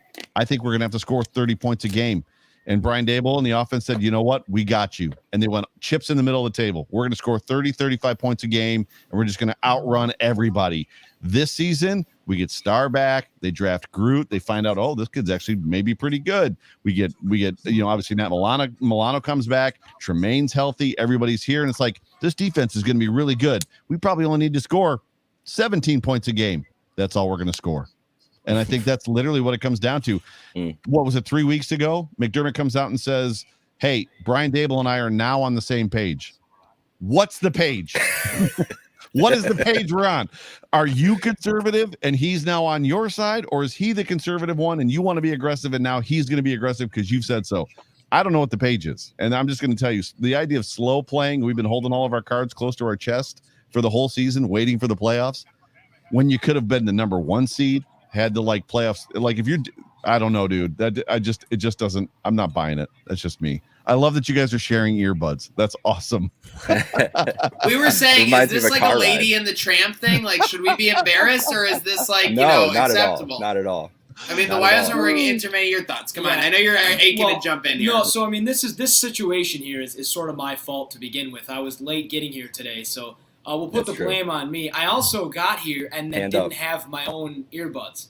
So I am 0 for 2 on that today. So this is your last. By the way, 0 for 2 on the today, but the accountability factor is like 100% right now. Like you want to talk about accountability out the wazoo. I mean, that's all you can do. I mean, if you can't be accountable, then what can you be? If you're gonna, you have to be. I mean, speaking of accountable, I mean, we're in a situation in this game where, I mean, Alabama's not being accountable with the football anymore, and now they're just giving Georgia opportunities to put points on the board at this point, which for the two of us is not good for betting purposes. That was a great segue because I was going to say this is apparently your last day as an intern, but the accountability piece has stepped up for you. The fact that you didn't blame the maniac for not having a set of earbuds for you.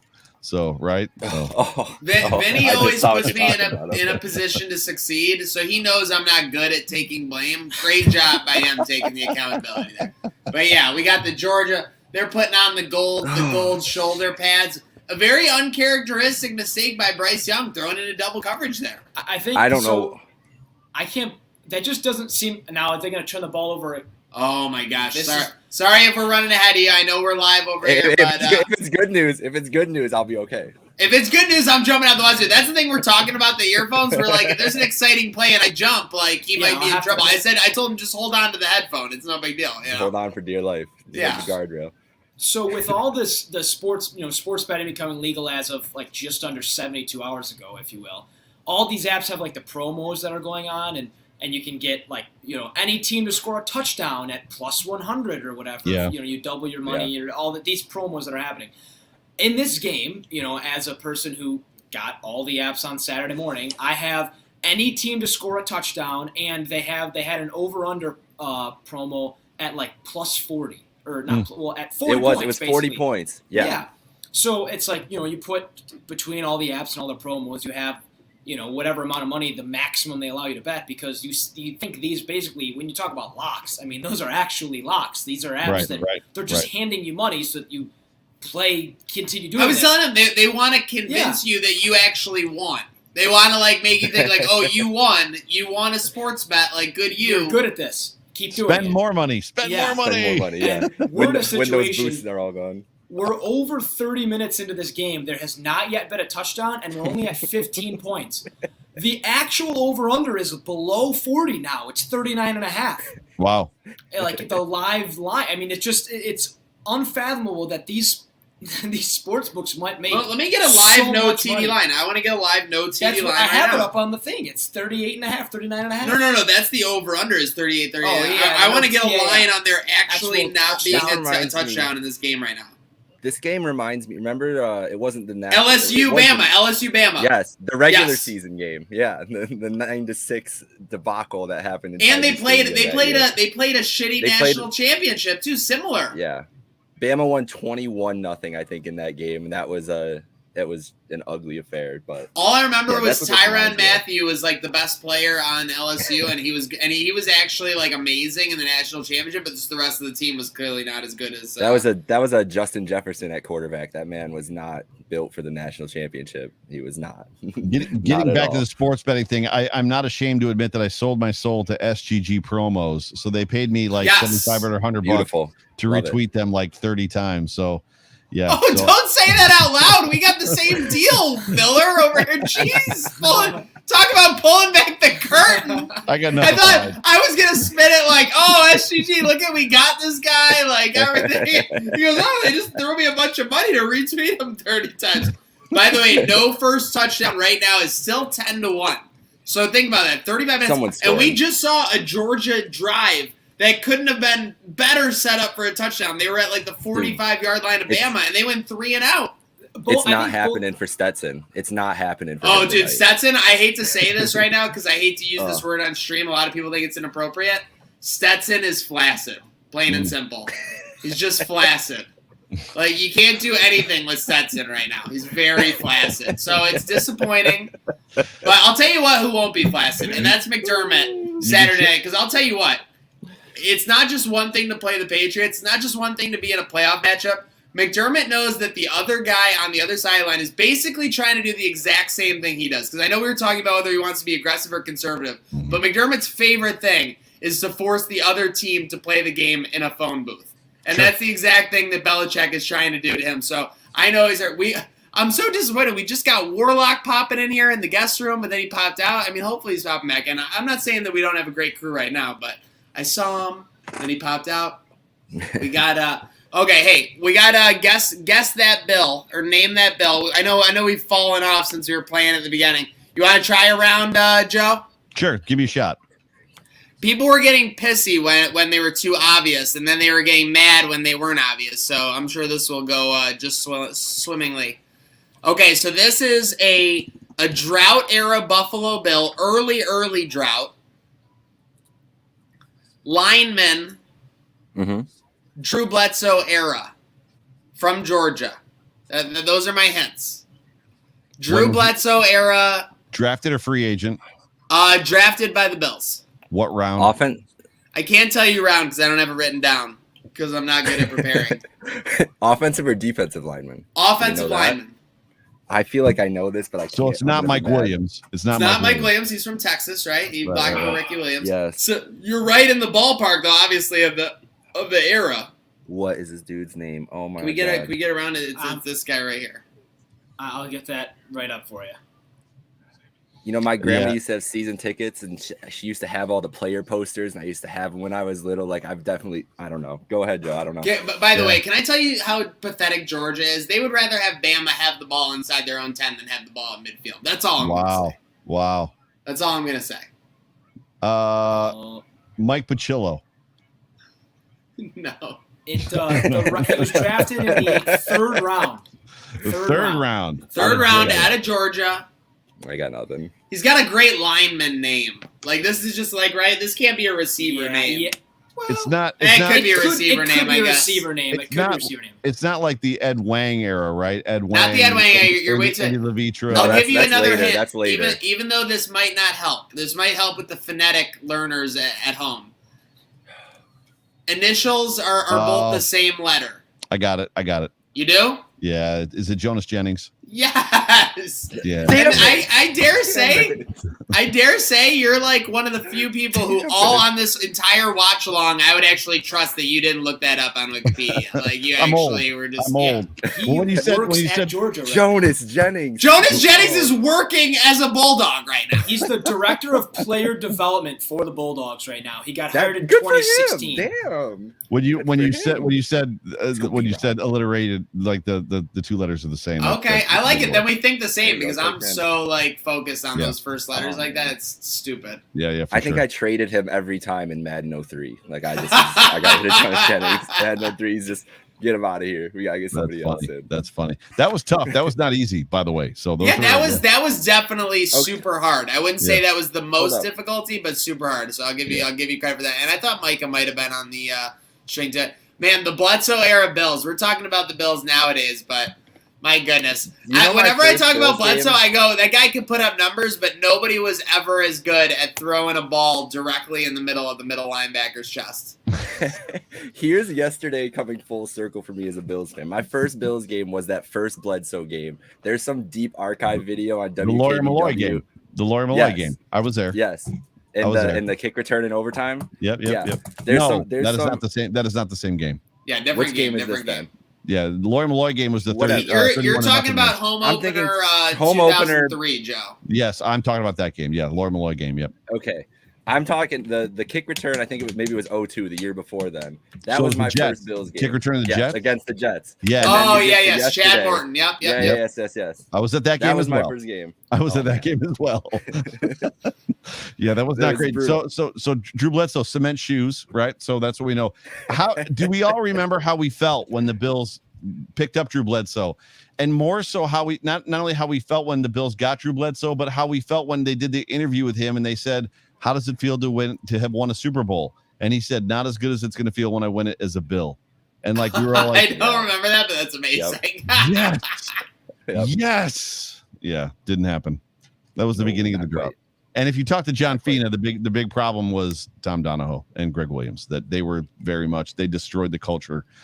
John Fina would tell you that Greg Williams and Tom Donahoe were the reason that the drought happened, that they were the ones that sent it spiraling like into the toilet bowl. Those two guys. That's a take and a half because you never see anybody say that. By the way, we're getting this exclusive from Joe Miller Wired, who has a show with John Fina. And I believe I was with you when you met John Fina. Am I correct? At that event earlier in the fall? So the alumni event, or do you guys already know each other? I'm sorry. I've known John for a couple of years. Okay, I'm an idiot then. We literally had met. No, you're close. We had met the night before. Officially, face to face, had met the night before. So we did a podcast with the Rock Pile guys and like on site at O'Neill's, and that was the first time that I had met and embraced John Fina for the very first time. So, but we've been friends. We've been doing a show. Our show was on Fanatics last year, so we did it quarterly though. We didn't do it every week like we do now. Okay. So yeah, good stuff. But he doesn't have much love for that regime. Neither do any of those guys, by the way. So any of those old guys, there was very much a culture shift when those guys came in. So, which wasn't great. But it's Drew Bledsoe. It's interesting you say that though, because now my brain goes to, okay, so if Donahoe and the leadership could do that to the Bills, how like the Sabres drought that they're in right now, that's like going like 10 years now, going on 11 or whatever. I mean, it's the worst in the NHL. It's almost the worst in NHL history. But like that started with Lindy Ruff and Darcy Regier, which were kind of the long tenure ones. So again, I'm not saying it's directly because it's obviously apples to oranges or whatever, but it's just funny how like one thing or two people or just a personality, right, can just cause that much within a sports organization. Well, it compounds because it starts with the lack of talent, which there was Darcy and Lindy had as well, as John Butler had as that like Jim Kelly retires, Black Monday happens, we cut all the guys, everybody's gone, and then a year or two later, then you bring in the wrong guys. So it's a compounding issue. So it starts with Regier and it starts with Lindy, losing talent and then starting to lose, and then it's like the decision that's made after that, and the next guys that come in that just destroy the culture effectively. So yeah, tough spot to be in. Sabres For sure. fans have been the timing of that regime ending with Terry taking over and being willing to do whatever. I mean, if the situation in 07 with Briere and Drury doesn't happen, we don't have to go deep into Sabres history here. But I've always thought that about the Sabres. Yeah, imagine Terry if he had taken over in 06 or something, right? Exactly. Like, you're talking about, you might be talking about one of the great dynasties in hockey. Yeah. Well, except for they got to get past Lindy Ruff. So the problem that I have with the Sabres. Lindy was great. Lindy was great. Now we're fighting. We're fighting. You're going to be on my side. So okay. I love to this day Lindy Ruff. What I don't love about Lindy Ruff is basically this: the Buffalo Sabres in 06 win the President's Trophy, right? Most scoring team in the NHL. We were all at games and we heard them on TV. 1, 2, 3, 4, 5. We want 6. They'd score a 6th goal. 1, 2, 3, 4, 5, 6. We want 7. They'd score a 7th goal. 8, 9 goals. They get to the playoffs. What do? They become a defensive hockey team, because in the playoffs in the hockey, you have to be defensive to win instead of just being who they are. Instead of just going out there and saying, you know what, score 9 goals. Let's see if you can score 9, because we're going to score 8.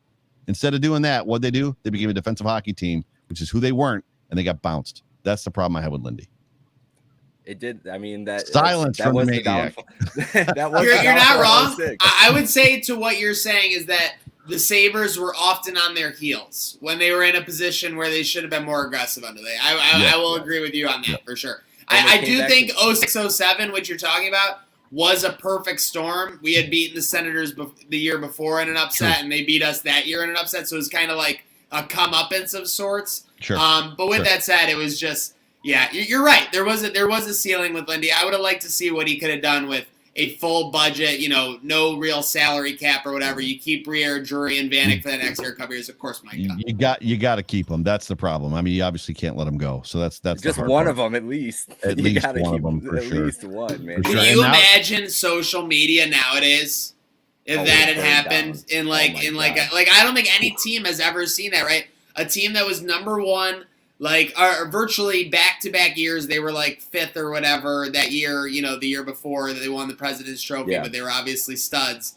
And then losing their top 2 players. I mean, is there any modern-day equivalent, in the last 5 or 10 years? I mean, again, I know hockey kind of gets LeBron's literally LeBron leaving. And when Dwayne Wade left Cleveland, yeah. When Dwayne Wade left the hard part too is the guys that they were. I mean, Drury was bring his lunch pail to work every single day guy. Yeah. And Briere, when he gets off the plane, from Arizona, it's cold outside, and what does he say? It feels like hockey weather, and it's like, that's my guy. These are guys that want to be in Buffalo. You know what I mean? And Drury goes to the Rangers, and now he's a part of their front office, right? Isn't he in management over there now? He's the GM. And you want to talk about idiots. So you got Donahoe, or not Donahoe. I'm talking about Regier. But I mean, people were talking about how Drury had dreamed of being a New York Ranger and stuff.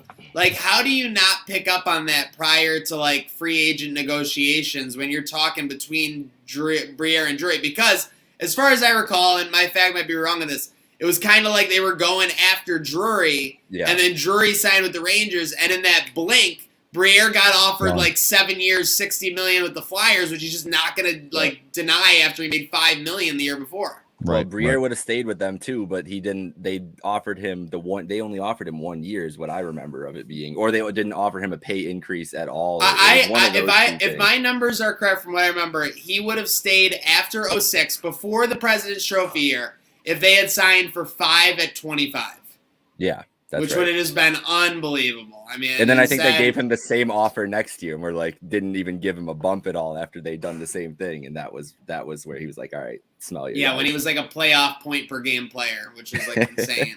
I have been disconnected from the Sabres since that run, that President's Trophy. I wouldn't blame you. Yeah, so they literally fired Lindy Ruff because they couldn't fire the team. We were talking about this in the train wreck chat the other day. It just got to a point where you couldn't release anybody else. You're not going to get rid of Ryan Miller because he's still kind of an all-star. You're just well, got to fire the coach. Yep, got to go. Although Buffalo is a little crazy with how we kind of act like everybody's the greatest that we have. Oh yeah, like Michael Grosek, guys like those. JP Dumont. Hey, you're talking to the Game 3 2006 quarterfinal overtime winner there. Stu Barnes. That's true. Like I met Stu Barnes in person one time, and I was like, wow, you really are a small guy. Like he was short, skinny, old. I was like, holy crap. Like Pekka too. Pekka is, I've met Pekka before, and he's like a good 5'6", and I was like, man, like this is crazy. And then he still went out. Oh man. We're also talking about a fan base that loved John DiGiorgio, and would have gone to the mat for John DiGiorgio. So yeah, we love John DiGiorgio, and yes, we love Jim Leonard. But we also did love Josh Stamer, who was literally a physical freak. Stamer was good. Yeah, the George Wilson. Remember the Georgie's girls, like the George Wilson people. I never got that, but I remember the George girls. Do you remember that Stamer had people with letters of his name in the crowd, and he was literally just a special teamer. So it was like if he makes a stop on a kickoff. Right. Yeah. Yep. Did he go to Cleveland? Isn't that where he ended up? He left Buffalo for Cleveland or something like that.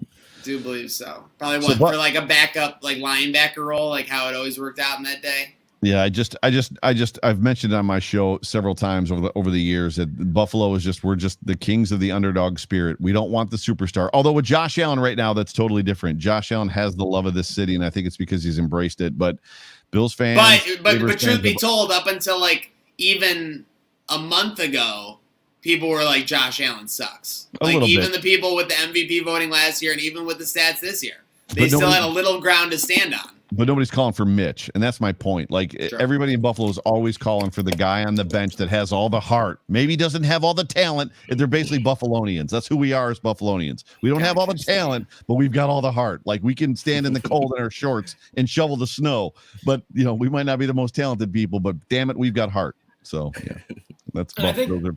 Part of that point that you're mentioning is part of the reason that people like in Buffalo hate Nick Wright so much when he goes on Fox and talks about how Josh Allen's actually a bad quarterback. Right. And I think it's relatively obviously he does that because he gets so much engagement. Yes, he's very, very good at his job. But I think we kind of transitioned from we love all these underdog guys that are actually more valuable than they are when in reality they're not, into hey, now we have this superstar guy, and when you don't think he's the best player in the world, now we're still very offended because as a community, we're very protective of our own guys. And I don't think that's a situation that's that has been different or ever will be different. I'd be surprised if it's. You're not wrong, but you're also talking about a town specifically with the football regime or the football team where, legends walked here. Right. You take any one of those teams from the 90s, whether it's the Cowboys or the late 80s or the 49ers, none of them put more guys in the Hall of Fame than the Buffalo Bills did. None of them did. Yeah. It's just we shouldn't be that sensitive. And that's what I think people don't understand that, like how we were literally a game away from the first Super Bowl. Like this team there's so much rich history that's all been there. And it's because for me, kids like me, like I'm 25 years old, bro. All I knew from the time I was born until whatever was nothing really until 5 years ago. And now I have I went to Kent State, so I have a bunch of friends that are all Browns fans, and they're all complaining about everything. I'm like, guys, like, I'm trying to commiserate. They're like, you don't know what you're talking about. I was like, bro, listen, like, it's been a nice couple years, but it was pretty rough coming up the whole way, and it's just it's funny how the perspective has just completely 180'd, and everybody's like, oh, the Bills. And I'm like, man, like, it was not that long ago that we were like dying for this. Like, that's a great question, a great segue for the panel. So I'll ask the three of you. Much conversation has been made over the last week about who do we want to see in the playoffs, who do we not want to see in the playoffs. Do you think there's teams out there that are like, man, I really don't want to see the Bills. I really don't want to see the Bills in the playoffs. I think every team does not want to see the Bills in the playoffs. Really? I do. I don't think anybody wants to see Josh Allen in a playoff game the same way you wouldn't want to see a Patrick Mahomes in the playoff game on the AFC side. I like it. Quarterback wise, that's why I've been so confident all year long, just because I think he's got it figured out to a level where they can have not things going and he can make it happen. I like it. What about you guys? I think in the NFL, there's that saying, any given Sunday, and of course now we play the playoffs on Saturdays, Sundays, and Mondays. I don't think any team really wants to. I don't think any team can openly admit to like not wanting to see or wanting to see another team. But I certainly don't think the Bills are like the Steelers, where like I can almost guarantee the 6 other teams in the AFC really, really wanted a way where they would be able to play the Steelers. Yes, me too. That's who I wanted to see. First round play. Give me the Steelers or the Chargers. The Chargers coming to the East Coast, right? In 0-degree weather. Dome team, LA, high flying guys against the number one defense, number one passing defense in the NFL. Give me the Chargers all day long. I don't want to see the Patriots. Like I just don't. I don't let somebody else deal with the Patriots. I don't want to deal with the Patriots. That's just me. And other people. There's an aspect of the Patriots matchup that's like sickening, and it's like what? Like Belichick's like 33-6 against the Bills or something. And then there's an aspect of it that's like to achieve the maximum like glory, happiness, accomplishment, and a lot of people have started to talk about, especially this week, this is how you start that road. And it's a road where you beat Belichick and you show Mac Jones what a little bitch he is, and then you go on the road to Kansas City and you put Jackson Mahomes in his place, and then you take care of whatever it is, whether it's on the road at Tennessee or if it's an absolute dream situation at home against Cincy. And then, if you want to just put the cherry on the sundae of your accomplishment, we got a big gain here for Georgia. I don't want to. He's not going to be able to run those two. You would go Tampa Bay versus. If you're going full redemption path, it's got to be at Tennessee. I mean, that's where the I agree. all the shitstorm happens. There's a 40-yard gain, I think, right? Yep, get it up. Get it up. This is just. Unfortunately, I'm not happy about it. It's a missed tackle on a counter at the linebacker. Fudge. I'm seeing it now. Oh yeah, that's just a good run. Before Devin, this kid's coming out in the draft, right? Cook. I don't know what I believe he is. I believe he's coming out this year. I thought I saw that he was coming out, and before Devin was popping off, I was ready to just go to war for this kid at some point. But I don't know if he is coming out or not, to be honest. Yeah, that's just a nice move. I mean, I don't know what number 2 is doing on that. Yeah, that was he gave him the oopsie daisy. Now here's the thing though. Go ahead. They're in the red zone again. I mean, it doesn't. This whole game that hasn't really meant anything. That's what I mean. Now Stetson he's gonna have to make a play on a 2nd and long or 3rd and long to actually do something here, because Bama's not gonna let them run this in like that. This is not gonna happen. He's gonna have to do something. I don't know what you guys are seeing here. Oh, of course he's moving around. Whatever. We got 2nd and 6 at 156 to go. This is exactly where Georgia wants this game, though. I mean, this third quarter is played off exactly like they wanted. So yeah. Is that a face? Face mask. Yeah, we got a face mask penalty coming up. I think. Well, there it is. That's the break that they needed to get. Yeah.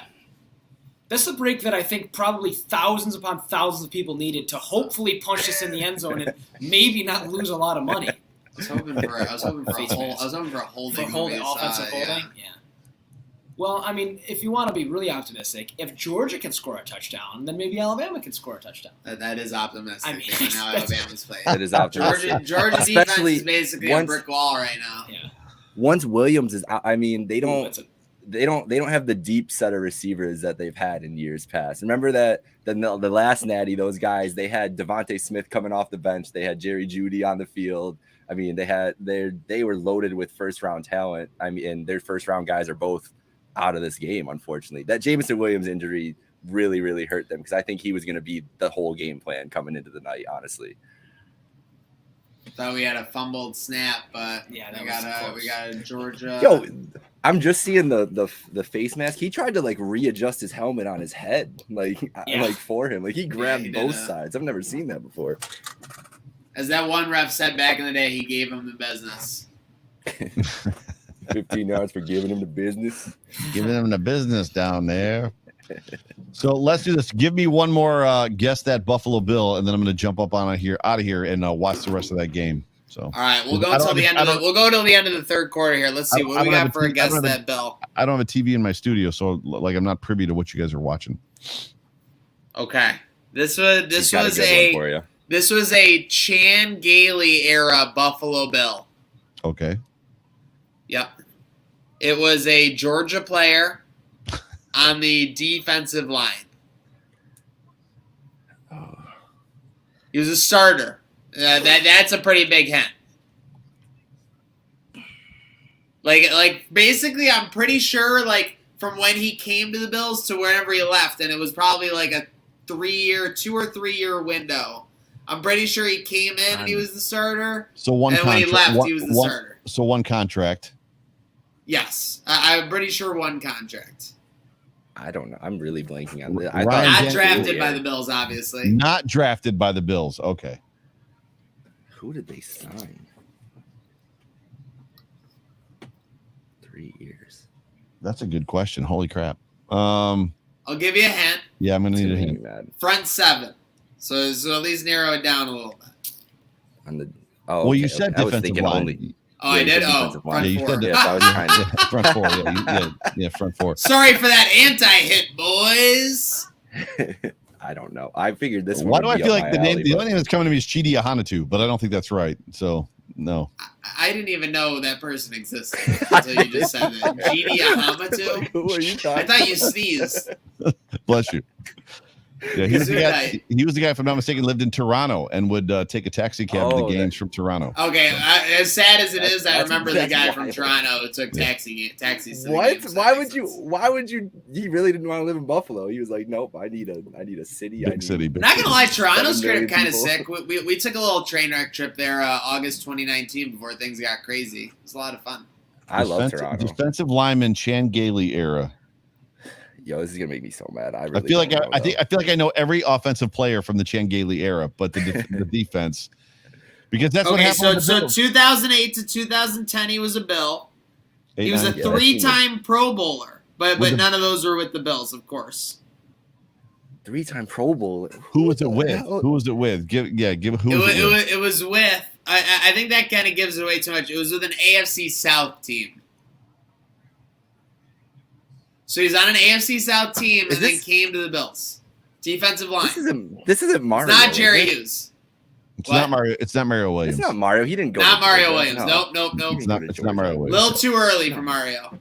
Yeah, that's right.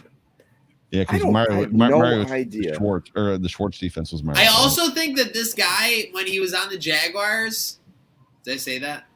No, I said AFC No, South. you said AFC South. I said AFC South. Now the drinks got to me. Marcus Stroud. Oh my God. Marcus Stroud. You knew it. You knew it as soon as you said it. Fuck. Yeah, Marcus Stroud. We're talking Stroud. I loved Marcus Stroud. Talking Stroud. I'm mad it took me that long to.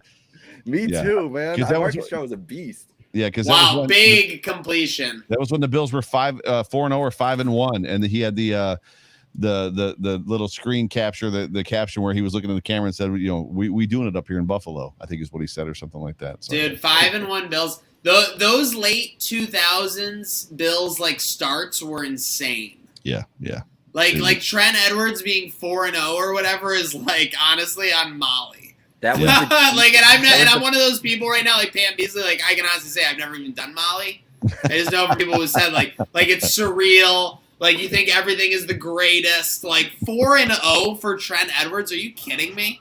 Yep. And then his career got ruined in that Arizona game. So it was never the same. Never the same. That was literally the peak of my Bills fandom, I think, until they made the playoffs. I was like, man, but they had that one year they were 4-0. They were still 6-3 that year too. It was like, damn. They still got there after. He came back and played decently against the Chargers with the Lee Evans helmet catch, and that kind of confused everybody. There were some high flying moments where we had a lot of hope. There was a lot of basically with this defense, if the offense can be top 15, with this offense, if the defense can just be top 15. But I go back to the Lee Evans and JP Losman. Nobody threw a better rainbow than JP. JP threw a beautiful. I had so much hope for JP. The dude just I don't know where the disconnect was, but the kid could throw some rainbows. I remember that Houston Texans game like it was yesterday. Oh, I can literally remember watching it. My favorite quote from Shope and the Bulldog from Mike Shope. He just goes, "J.P. Losman would be a Hall of Famer if there was no pregame preparation." Because he really would be. Guy runs all over the field and can just sling 60-yard missiles at any point. It was absolutely true. It was just the head part of the game for sure. Yep. Yep. Sometimes you buy a house. Whoops. Seriously. I always do. You remember? So you're talking about all the Bills stories right now. Just before we sign off, I know we got the end of the third quarter. It's 13-9. Georgia, Bama has a little bit of a drive going. They're just short of half midfield here. Remember when J.P. Losman was planting the tree in downtown Buffalo? Yeah, he had like a group of people that went out and did that, didn't Yep, he? yep. Yeah. He was leading the group that were planting trees in downtown Buffalo. Yeah, for sure. Yeah, just trying to get back, trying to do for Buffalo what Josh Allen has done. He was trying to win our hearts, which is a whole other conversation. But with a name like Lossman, how could he not be good? He ran through a Drunken Miller, and like there's so many guys like that just have those last names. It's like this guy's not going to be good. Who's the guy with the Jets? There's a kicker out there, Blewett, right now, which is the kicker Blewett is by far the best. Like it's not even like close. Kenny Pickett's about to get drafted. That is true. That'll be ridiculous. Do you guys believe in the football name thing? That some guys have good football names and some guys just don't. Yeah, Reggie Corner when you're a corner. Yeah, that's a pretty good name. Brett Favre. There's just great football names, and then there's some Joe Montana. Joe Montana is like if you were writing. Joe Montana is a Mount Rushmore football name. And then there's rare guys that like are the opposite. Like Ben Roethlisberger is not a good football name, but he's going to the Hall of Fame. Phillip Rivers is a great football name, right? Like that's a good football name. So, but yes. All I think about when I hear Roethlisberger, shout out John Madden, but the one time he had the big ass Roethlisberger and just the way he was so excited looking at that burger. That's all I think about. It's just John Madden staring at this disgusting cheeseburger named after Ben Roethlisberger. Oh. If I knew nothing about football and you said there's a guy by the name of Takeo Spikes and he's the best linebacker in football, I'd be like, I bet you're right with a name like Takeo Spikes. TKO, how could you beat that, man? Before we sign, I gotta get these two in. They were both signed in the same offseason by the Bills, and they got the best lineman names ever. Langston Walker and Derek Dockery. Derek Dockery. Like they both literally they both just sound like creative players that are like 6'6", 340 pounds. They can just like move space. Walker from the Raiders, Dockery from the Redskins, and they both were garbage. They both were pretty much garbage. Garbage, but it still doesn't beat the Wood, Levitri, and Wang year. Like that's still the best year ever for the offensive line of the Buffalo Bills. You just can't get better than that. No, you cannot. You really can't. I didn't even put that together until right now. Like, well, you're young. You're only 25, so you were probably 6 back then. But for all of us that were old and on the Buffalo Bills message board, we were like, "Is this really happening right now?" I miss the BBMB. I really do. Yeah, me too. Well, I miss it early, so I joined it in 2003, and towards the end. Oh, that's early for me. So yeah, it was awful towards the end. Awful. You must have been in the golden era then.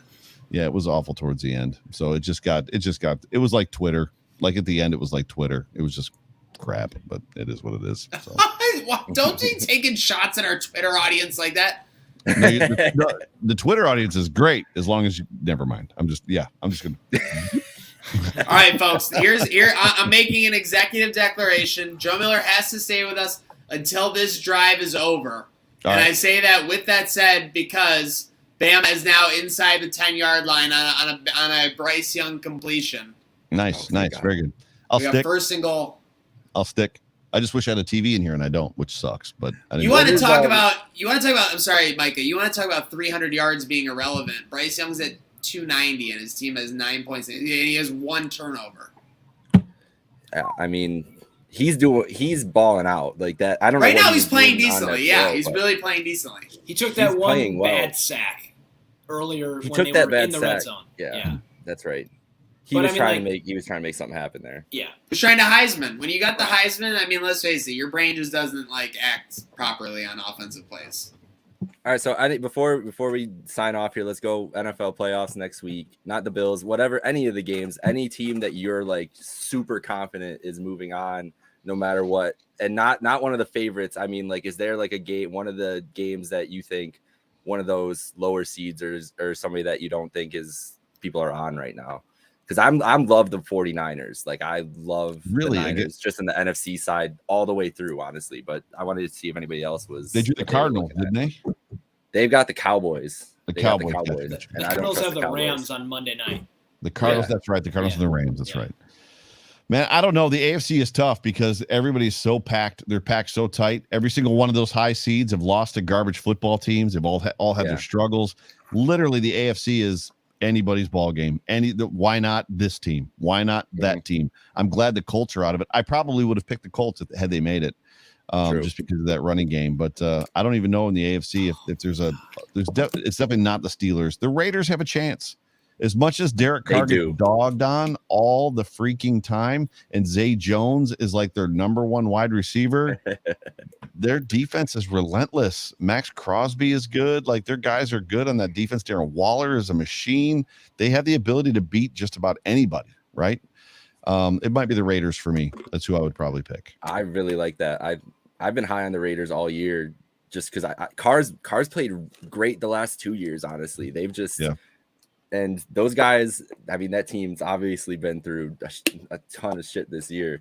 And those guys are just rallying around it and rallying around that quarterback. That's something you can't replicate. Pulling the Bengals, that's my favorite game of the weekend, honestly, beside the Bills game. But it's just gonna be really interesting. I'm really excited to see Burrow, because that dude is not fazed by anything. See him in a playoff atmosphere. That place is gonna be rocking, and it's Carr's first start in the playoffs too. I mean, I just want to see how they are. He'll be phased if the Raiders get smart and they run a cover 2 shell against Jamar Chase and those wide receivers. They'll shut that whole train show down, just like we saw teams do to the Buffalo Bills. And I don't think Burrow's ready to like make adjustments to that. I don't know why teams aren't doing it yet. Like, why are they not running a cover 2 shell on this guy? Like, the dude's running posts from the slot and taking him 80 yards for touchdowns. It's like, where is the defense? Where's the safety on that play? So yeah. Who you got? Upset round 1. I don't know. I mean, I don't think anybody likes the Steelers over the Chiefs, so I don't think I'm going to. That's not happening. That is not happening. And I think it's of a similar but not quite as extreme situation with the Eagles and the Bucks. Like, I just don't see the Eagles being like, it's more realistic than Steelers over Chiefs, but it's also just not. And it's just another thing that I just you say that, but the Jets took this. The Jets took the Bucks to the end. Like, and the Jaguars beat the Bills, but it's just I don't. Like, I think Jaguars when it comes down to crunch time, I mean, it's crunch time Tom Brady. I mean, and last year, Washington football team made it a game against the Bucks. They did. And it seems like since that point, the Bucks have obviously put it together. I mean, they won the Super Bowl, but I don't know. I just don't. The only maybe other than the ones you guys have said, I think I do like the Cardinals over the Rams on Monday. I do too. I don't know if. Did you guys hear the rant, the Kyle Brandt rant on Matt Stafford this morning? I did not. I missed it was awesome. Go back and watch it. I don't want to give it away. It was really good. He's just talking. So if I'm going to give you a piece, he's talking about how we've talked about Matt Stafford and talked him up and how great he is and blah, blah, blah, blah, blah. But at some point, somebody's got to take the trash out. So I'll just leave it at that. Go find it today or tonight and watch it. It's really, really good. It was not good. I saw Stafford's quotes after the game saying that the crowd atmosphere was getting to him. I'm like, I know there was a lot of Niners fans in SoFi yesterday, but you can't say that about a home game, bro. Like, I don't care how many opposing teams fans. If you can't win a home game, and you're worried about that crowd. So anyways, keep going, intern. Thank you. I will see we'll see if we can. My night will be better if we can get 40 points, but it doesn't seem like it's going to get that way. So maybe next time I'll bring earbuds and we'll get 40 points and we'll go from there. You do have some small hope if like Georgia scores a touchdown and then a 2-point conversion from Bama, then they're in OT. I can't believe Saban just kicked a field goal there. I feel like he thinks he's dominating Georgia. That's the only thing he could possibly think. He thinks he's going to kick it off and go 3 and out here, and he can kick a field goal to win. Georgia's not going 80 yards here. There's no way. So it's 13-12, Joe, right now. Georgia's up about 13 minutes left. This is gonna be nuts. It's really coming down. This is like the Auburn game. This is the Auburn game for Bryce Young again. He's gonna be able to pull off some shit when it comes down to it. I truly believe that. Now this defense has looked great all night long. I mean, this line is getting after him. They're making it tough on him, but I don't know. I just still feel like he's gonna pull at least one drive out, like we've seen it. Because I didn't think it was gonna happen in that game either, and he went 99 yards. So. I hate the spreads in these games as we close out the ride along here with Trek. As you both said, it's like who would pick against the Buccaneers and the Steelers? I'll pick against both. The Buccaneers have been scuffling since that game against the Bills. They've been kind of like figured out. I don't want to say they're frauds, and Tom Brady at any point can flip a switch, and if he plays like Tom Brady for 20 minutes, a Nick Sirianni-led team is going to be in trouble. I'm not like a crazy person, but I just feel like the Eagles are kind of like Tom Brady's kryptonite, and there's just a vibe right now that the Buccaneers have everything going on except a good football team. So I'll take them as one. And again, this is crazy. I know I'm saying it. The Steelers over the Chiefs. The underlying numbers on Mahomes over the last 6 weeks, I get it's a 12.5 point spread. I get it's the Chiefs home. the Chiefs' underlying offensive numbers are not great. Yeah, it's true. And the Steelers have a good defense. Honestly, so if there's one matchup to take advantage of, like if the Steelers get out to the start that the Broncos got out to, the Steelers are just as good as the Broncos. That's a good point. If the Steelers and Tom get out to that start, that they will not be fumbling that ball. They will not be nonsensing up the house. They will absolutely be pounding it down Andy Reid's throat. So I don't think I guess I would be crazy. Those are my 2 picks. I'm taking Philly to beat Tampa Bay, and I'm taking Steelers on the spread, and I think it's within 1 score. It's 12.5, which is the spread. So I'm not going to be crazy and pick against Mahomes in the first round, but I really think the Steelers make that a closer game than it looks on paper, and with how bad the Steelers have been all year, truthfully. Yeah, I mean, so bad. You speaking of the Broncos, I mean, did you see what were the stats on Najee Harris? I mean, he went. How many touches did he have? 381 touches and no fumbles this year. Yeah, for sure. I mean, if they go up as big as the Broncos did, get him! We gotta pull out! No, them arm was forward. Oh, the arm was the arm was definitely. I am going nuts. I think that ball's out. The arm was definitely forward. Stetson Bennett was looking to pull a Stetson Bennett. It was a 3. I mean, unless. Oh, we got refs talking. We got refs talking. They're talking, and they're pointing. And he's saying it's here going the other way! No way. Is it our ball? Fumble recovered by Bama! That's what they rule! And he toe tapped like he was a receiver. He didn't even was it out? Was it out? Ooh, that's close. That's close. Like the arm is going forward, but the ball is coming out and it goes straight up. It doesn't. The arm is like doing this while the ball goes that way. It's really this game is the most. Look at this. Did he even recover it? Look at him get this. Look at him get this ball. Well, if the ball, he's out. No, he's out. No chance. He literally got 1 foot casually. That's not out of bounds. Yeah, but his toe's not on the line. But inconsequential, it was ruled on the field. I mean, there's got to be. This is the national championship game. When the ball came out, it was going towards the sideline, and the guy that was running it was very casually just about. Dude, it was the most casual foot down. It was Robert Royal casual. He didn't realize it was a fumble, so he was just picking up the ball. Yeah, unbelievable. He was literally. It was more. The only reason he grabbed the ball is because it was coming right at him. Like he wasn't like literally making any type of play. Not even. Oh my. Yo, I'm just seeing these replays, and oh my god, dude! It goes off like you see how it goes off the back of his tips, Joe. Like it's like literally the ball goes forward, but it's like coming back off the back of his tips, and he's getting hit. And it was ruled a fumble on the field. Oh, that ball is out. Now, they're 1,000% gonna say that's out. So here's the question. So I know in the NFL, it's you if the hand arm moves forward with control, it's an incomplete pass. I don't know what it is in college. If it's pushed up, I don't think so, or pushed back. Sorry for everyone at home here as we're on the tunnel. I know, like literally we said we were going to end this stream like 9 minutes ago, and then we get a great trivia question and possibly the play of the game. This is fucking nuts, bro. I think that's out. This is as intense as you can have a 13-12 game right now. I know. I wish I could see it. I wish I could see it. Oh my God. We're wiring you in, Joe. Yeah, exactly. So now does his foot, and they got to review that. His foot's does he have control of the ball though? And where's that other foot? Is it down? I think the other foot isn't down yet. This is literally everything you could ask for in a challenge. It's a fumble challenge. Yes. Dude, Joe, there are like four aspects of the play that are literally within a millimeter. Just all you got to ask yourself is when does the dude control? When does the dude in the black jacket come off the sideline to tell the referee what to do, like we saw in the Bill Texas game? Yeah, right. We were just talking about that yesterday. I had forgotten about that whole sequence. I forgot about it too. The guy in the black jacket coming out to tell the ref. I was showing him that. Yeah, I can't even talk about it. I have like nightmares about that guy. Shady.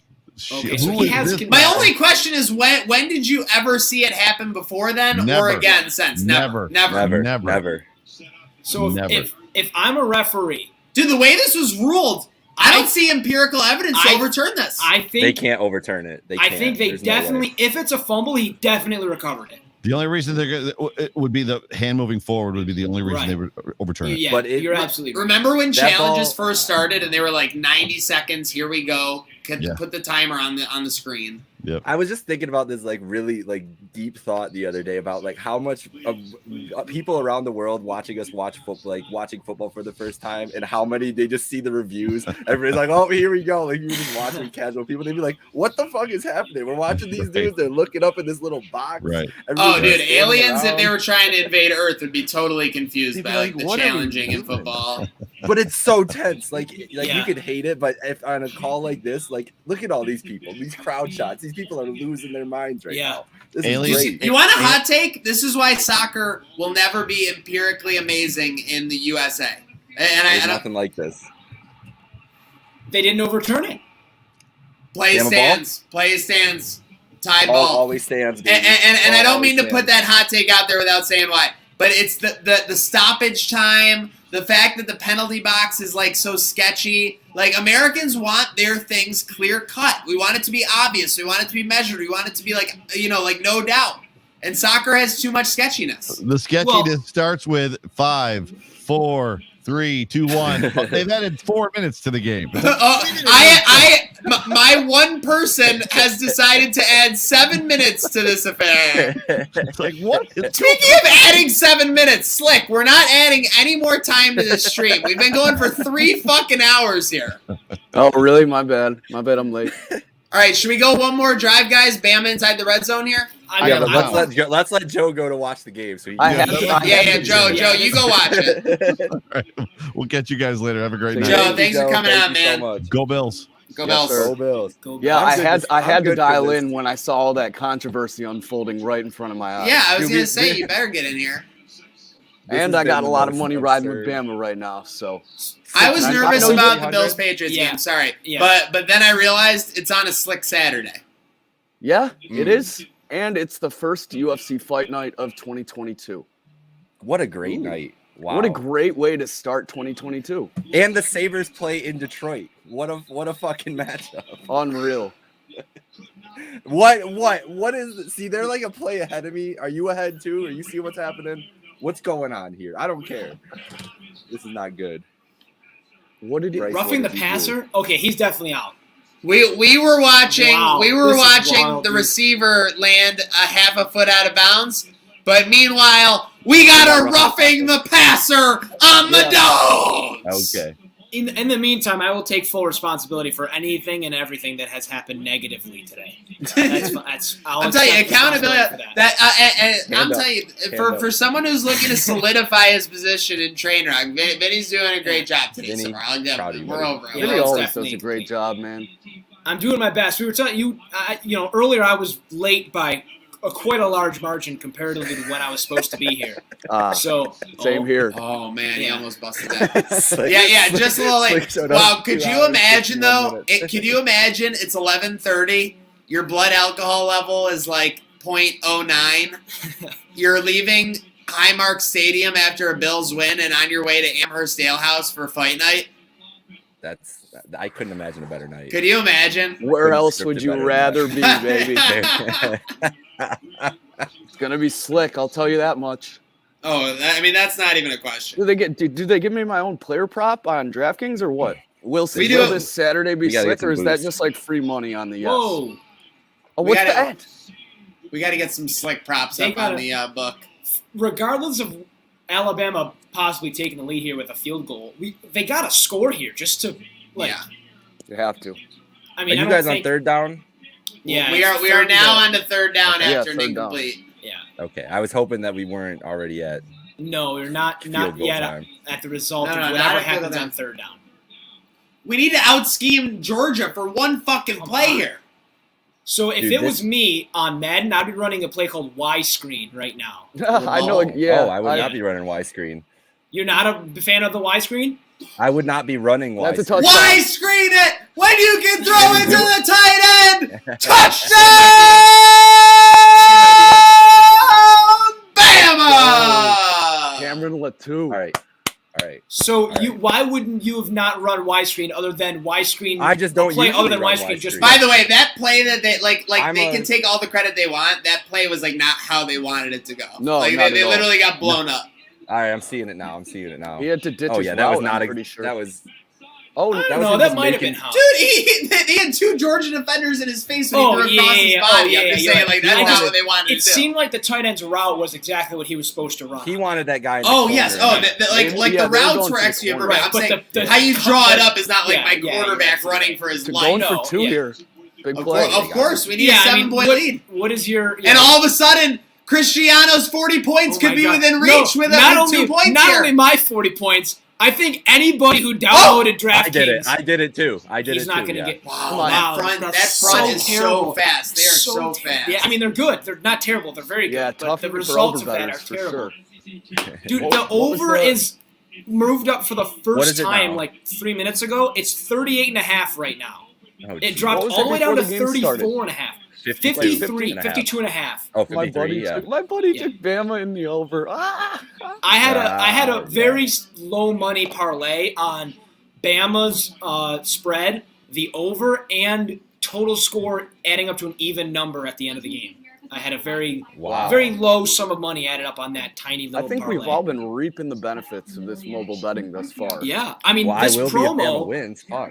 This 40-point promo was, again, I mean, we mentioned this a couple minutes ago. It's literally just giving away money, basically. The sports books are trying to convince you. Which book is that on? I think it's on DraftKings, yeah. Right now? It was earlier. No, it was earlier. Yeah, it's not on now, yeah. All right, boys, you want to strap in till the end of this? I'm Might good. as well. You guys are calling the game for me, but that's okay. I love the reaction. I'll try not to be ahead of it. We will try not to say exactly what happens. No. We need the reaction. That's the whole thing. So I can see it. That's fine. We might not have. Yeah. We can. When I watched Bills games like earlier in the season, I watched them at my friend's house who. He streams them and we sit on his back. He's got like a gazebo, like not a gazebo, but it's like with like a, I don't know what it's called, like a little roof or whatever. And there's a TV that's like in the back of his garage. He's got plexiglass and like a window. So we watch the TV through there and we all sit around. And because it's streamed, it's always like I don't know, maybe like 45 seconds behind. Maybe not quite that much. Maybe like 25. But there's a neighbor that lives probably 6 or 7 houses down that has a train whistle, not a train horn, a whistle that like toots the train whistle whenever the Bills score or get a turnover. So we'll be watching the game.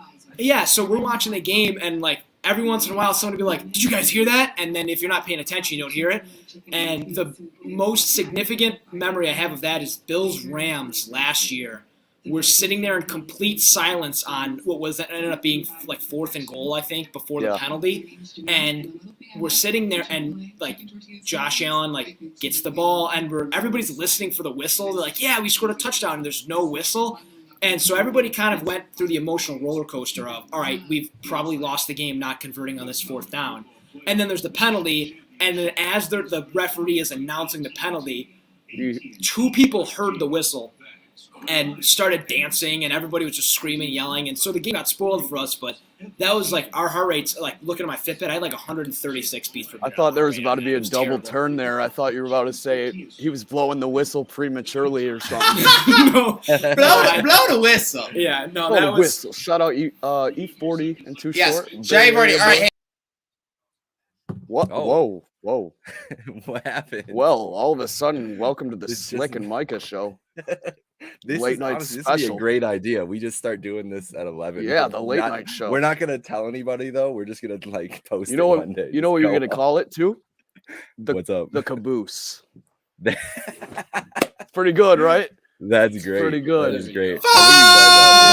All right, I was literally saying we're gonna take a 2-minute break, get our sponsorship obviously added. Take a 2-minute break with Alabama kicking off. We got 10 minutes left in the Natty. Don't go anywhere. It's all about Bama. It's all about this Tide. This Tide never stops. If you're me and if you're Micah, obviously. But let's go.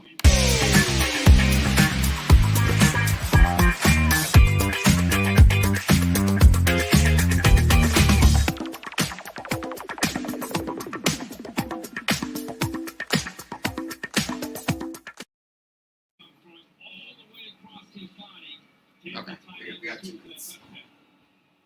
Oh my God, this is crazy. I can't believe there's still 10 minutes left in this game. The longest fucking lowest scoring game of all time. This is wild. I really would have loved if they could have converted on that 2-point. That would have been really nice. So now I think what I want is for reasons that would benefit seemingly everybody. Yeah. I think I want Georgia to score, and then Alabama to kick a game-winning field goal. I think that would work.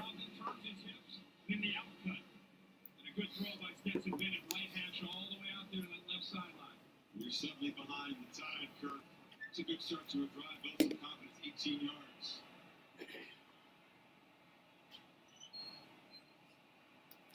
And on the move, looking downfield.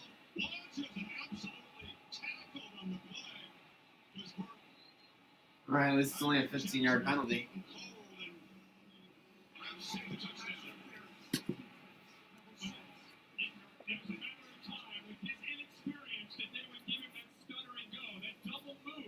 He's out there on his own. We just saw a great route by Burton, stutter and go, and instead he put up that touchdown.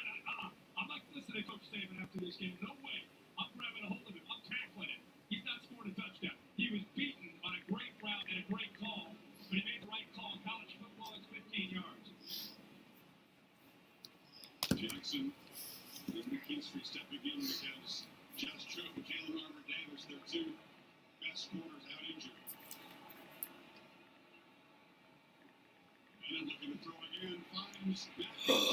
What a catch!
That is crazy.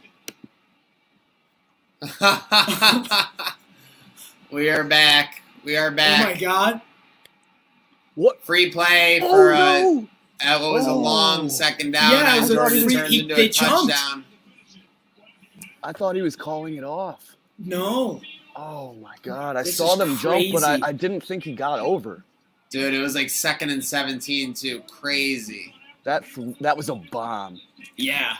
The sick This, grab. I'm putting hand up for talking shit about Stetson not making any plays. Stetson just made one. Two great He made a catches. play. That too. What about that catch Yeah, on the like one first before was down crazy, for too. like 9 yards? That was a crazy catch. He bobbled like 3 times.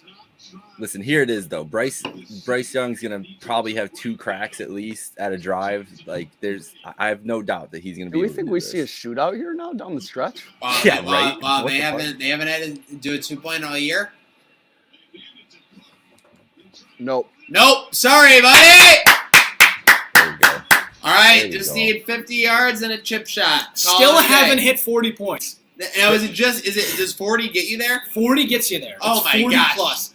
Wow, That's so what I he mean. mentioned literally 2 minutes ago. He goes, That's what the bless you. line's at right now too. I think 40.5. It's my DraftKings is having a little bit of I'm a trouble double loading, but Caesar, it's- just to clarify that. That's Yo, chemical balance. have Okay. any of you guys been getting like random Bless you. small amounts to your like balance just added by So DraftKings? so I'm here's dead there. serious. They just gave me $5. I haven't bet So on anything. some of that. Did you have? They did another promotion. I think it was today, and it lasts through maybe the weekend. If you do a parlay of anywhere from like $3 to $20, I think you get like $5 added, regardless of if it wins or not. Oh, right. wow. No. Well, mine like, did win, so that's an ad to So the kicker, I guess. I think that's what's happening. Is like they're doing all these little promos that aren't quite as big as like, hey, will they score 3 points in this NFL football game? Take for free $10. It's not quite that big, but they are doing little stuff like that. Right. I mean, like I said, this 40 points thing was supposed to be probably one of their last big promos for New York sports bettors. I didn't even And they see might that make one. a ton. I mean, we're 3 points away from hitting that one. All you had to do was, Yeah. you know, it's the point total 40 or more for. They might be paying Alabama out a Georgia. big chunk of change. Yeah. So we'll see. It's not out of the question that these two teams could just get a bunch of stops or turnovers and then nobody scores and it ends 19-18. I That's agree, not Rob. gonna happen. Just give me a field goal. Give me a Especially, 7.5 minute happen. drive, which would be like crazy. It's not gonna It's happen. football. Yeah. 8-minute But- drive. I mean, they can't run the ball like that today. Like Brian Robinson's about to go for 20 Or be carries for 72 yards on his drive. Are you guys ready though? Like he hasn't had he didn't have like an outstanding year. Like he was kind of iffy this year. He's gonna get drafted. I don't know if he even comes out this year. I bet you he either gets drafted this year, or next year, first round, and he's like 1,200 yards his rookie year. Like these Bama running backs are just. After Josh Jacobs happened, I just believe in every single Bama running back possible because everybody was like, "Who the fuck is Josh Jacobs?" I was And like, Derrick I don't Henry. even know who he was. Derrick Henry Well, too. yeah, Henry. I mean, Najee. Like, I mean, that was a given. They're just loaded up. Those yeah. were givens. Josh Jacobs was barely even playing, and Gruden drafted him. He's like, "What the fuck's Gruden doing? Mayock doing?" Dude went like, what did he have his first rookie year? Like 1,600 yards or something. Yeah, Ridiculous. yeah, I that's could be wild. talking. I don't know if it's that much or not, but. This is a long-winded point to say that I want the Bills to just draft a running back again because I'm going to say that I want him to get Brian Robinson or James Cook in this game. I was I'm good with pleading that. for them to take a running back in the last draft, but I I know. I was Me still too. happy with our picks, but It's and amazing. Singletary started to turn it up a little, so Yeah. who knows? At the time, I think you take that draft and you're sort of not. Wow, what a throw that was! That was crazy. He uncorked that, and it's a great adjustment to the ball. I think when you look at the Bills' draft picks, it seemed like they probably addressed positions of need at the time. Maybe not the cornerback position, and I think the running back position. People always say don't draft running back in the first round. You know, the later round running backs. You know, it would have been really cool to get Jared Patterson for the UB connection. But I mean, I think you're rooting. I was rooting for that, but Yeah, I think we all were. You also were in a situation where, like, well, I mean, Zach Moss has not been in the league that long. You could think maybe people at the beginning of the year thought that he was going to take over the starting job from Singletary. I did. I thought for sure. And then the Bills have Breida, which was speed. Really was only like the Saints game where you thought maybe he could take over the backfield, which turned out not to be true. So if the running back was down the list of positions in need, the Bills seemed like they addressed them, kind of. Yeah. And now looking I back, agree. like later in the year, now you're like, well, O-line was a position in need. Cornerback 2 was a position in need. Now really would be cornerback 2 without Trey. And running back is maybe no longer a position of need because of how Singletary's played. But he's also not a superstar running back. He's just now more efficient and reliable, seemingly. Yeah, So, that makes I sense. don't know. I guess when you look at it's- it that way. Yeah, I mean, that's just sort of a long-winded It's way not- of saying, yeah. like, it's sort of turned out. I mean, when you're in the playoffs, it seems like things have turned out for you. It's not For sure. a ton to complain about. I'm not saying we had a bad draft by any means. Right. We addressed some positions that we needed to, but I still strongly feel like a star running back would add a lot of firepower to that offense. Yeah, Well, like I imagine said- if we had Javonte Williams on our team. I Right. mean, like that would be. Yeah. Bama with a 2nd and 12 here. They need a big play out of Bryce Young here. This is I would. But go I don't on. know why If the they're even offensive trying to. coordinator wasn't planning on it, I would dial it up here. These female Georgia fans. I don't know why they're ruthless. trying to run the ball on first. I don't know why they're trying to run the ball at all. Well, that's it's a not big going to throw. happen in the fourth quarter right now. Well, that's a fucking. Where's the flag? We need a flag there. There was a little. Doug Marone is working for a flag. They were thumb wrestling. Fuck! Now you're in 3rd and 12. Do you want to know what's a It's the Georgia hilarious defense. fact that I actually know saw if that's a yesterday? flag. It's not. Oh yeah, no. From the other angle, it looked worse. Yeah. Fuck. 3rd and 12. What was that, Micah? The fact that the Jags hired both Mike Mularkey and Doug Marone after their horrible stints with the Bills. Well, I guess Marone, whatever. That was a whole different. Didn't Marone? I just thought it's Marone the hilarious coach that when they beat Shad us Khan in the picked playoffs? both those guys. Yes. That was he a huge slap in the face, Ooh, I dude. thought that was higher. It really was. Yeah. Like, we got beat by Blake Bortles in the playoffs. Glad those days are over. Fuck. You mean Blake But Vick? I haven't heard of him since that game. I don't think he really has played. He's been bouncing around, backing up in practice squad and everywhere this year as like the Oh my COVID gosh, quarterback. he Basically, literally got zero separation. I wouldn't be surprised The if he's corner's hand is farther out than his hands were. on like a nature retreat in the mountains doing DMT. Or I don't know why he's trying to throw that there. To be honest, that guy was Yeah, not he open kind of at like all. he kind of made the read with a lot more confidence than he should have had for sure. Yeah, he uncorked it into there, and that guy was draped all over him. All right, So, well, I mean, you're still in a situation where I don't think your driver's not going to have a 7-minute long drive. So I think you're okay as long as you don't let them score a touchdown here. as long as he doesn't Matt Hawk this punt, which I don't know if he did it. It was or a not half yet, but- hawk. Half It was hawk. Well, probably- Yeah, it was a half hawk. Never go full hawk. Never go half full hawk. It was a half hawk. We like survived it, but I mean, Yesterday it's- was hilarious when he he punted for the touchback, and like it just was like Everybody not was terrible. cheering. Everybody was like, "Yeah!" That was the loudest the stadium was the whole Yeah. game. Was when Yeah. Hawk Yeah. uncorked the punt. It Yeah, was so funny. that was. I mean, and then we downed it at the 2. Yeah. So I mean, like There was he a good one redeemed in there, himself a too. little bit, but yeah. Dude, I don't know. So- I've never seen a punter get the it was. I thought it was just the wind, but it was he just got the yips for like Yeah. 15 minutes. I've never seen that happen. Yeah, I It don't was think the wind insane. helped him, but he certainly wasn't helping himself there. So speaking of, you're talking about Bills running backs, you don't necessarily have to draft one. Yeah, right. What are your thoughts on like? There's been like Saquon Barkley? Yeah, CM trading for somebody like that. McCaffrey or That's something? who my dream is. Saquon Barkley is them taking a low flyer. I like Barkley him a wanting lot. out and him telling New York, I'm not fucking signing here next year. Get me out of here. I don't care about your extension, whatever.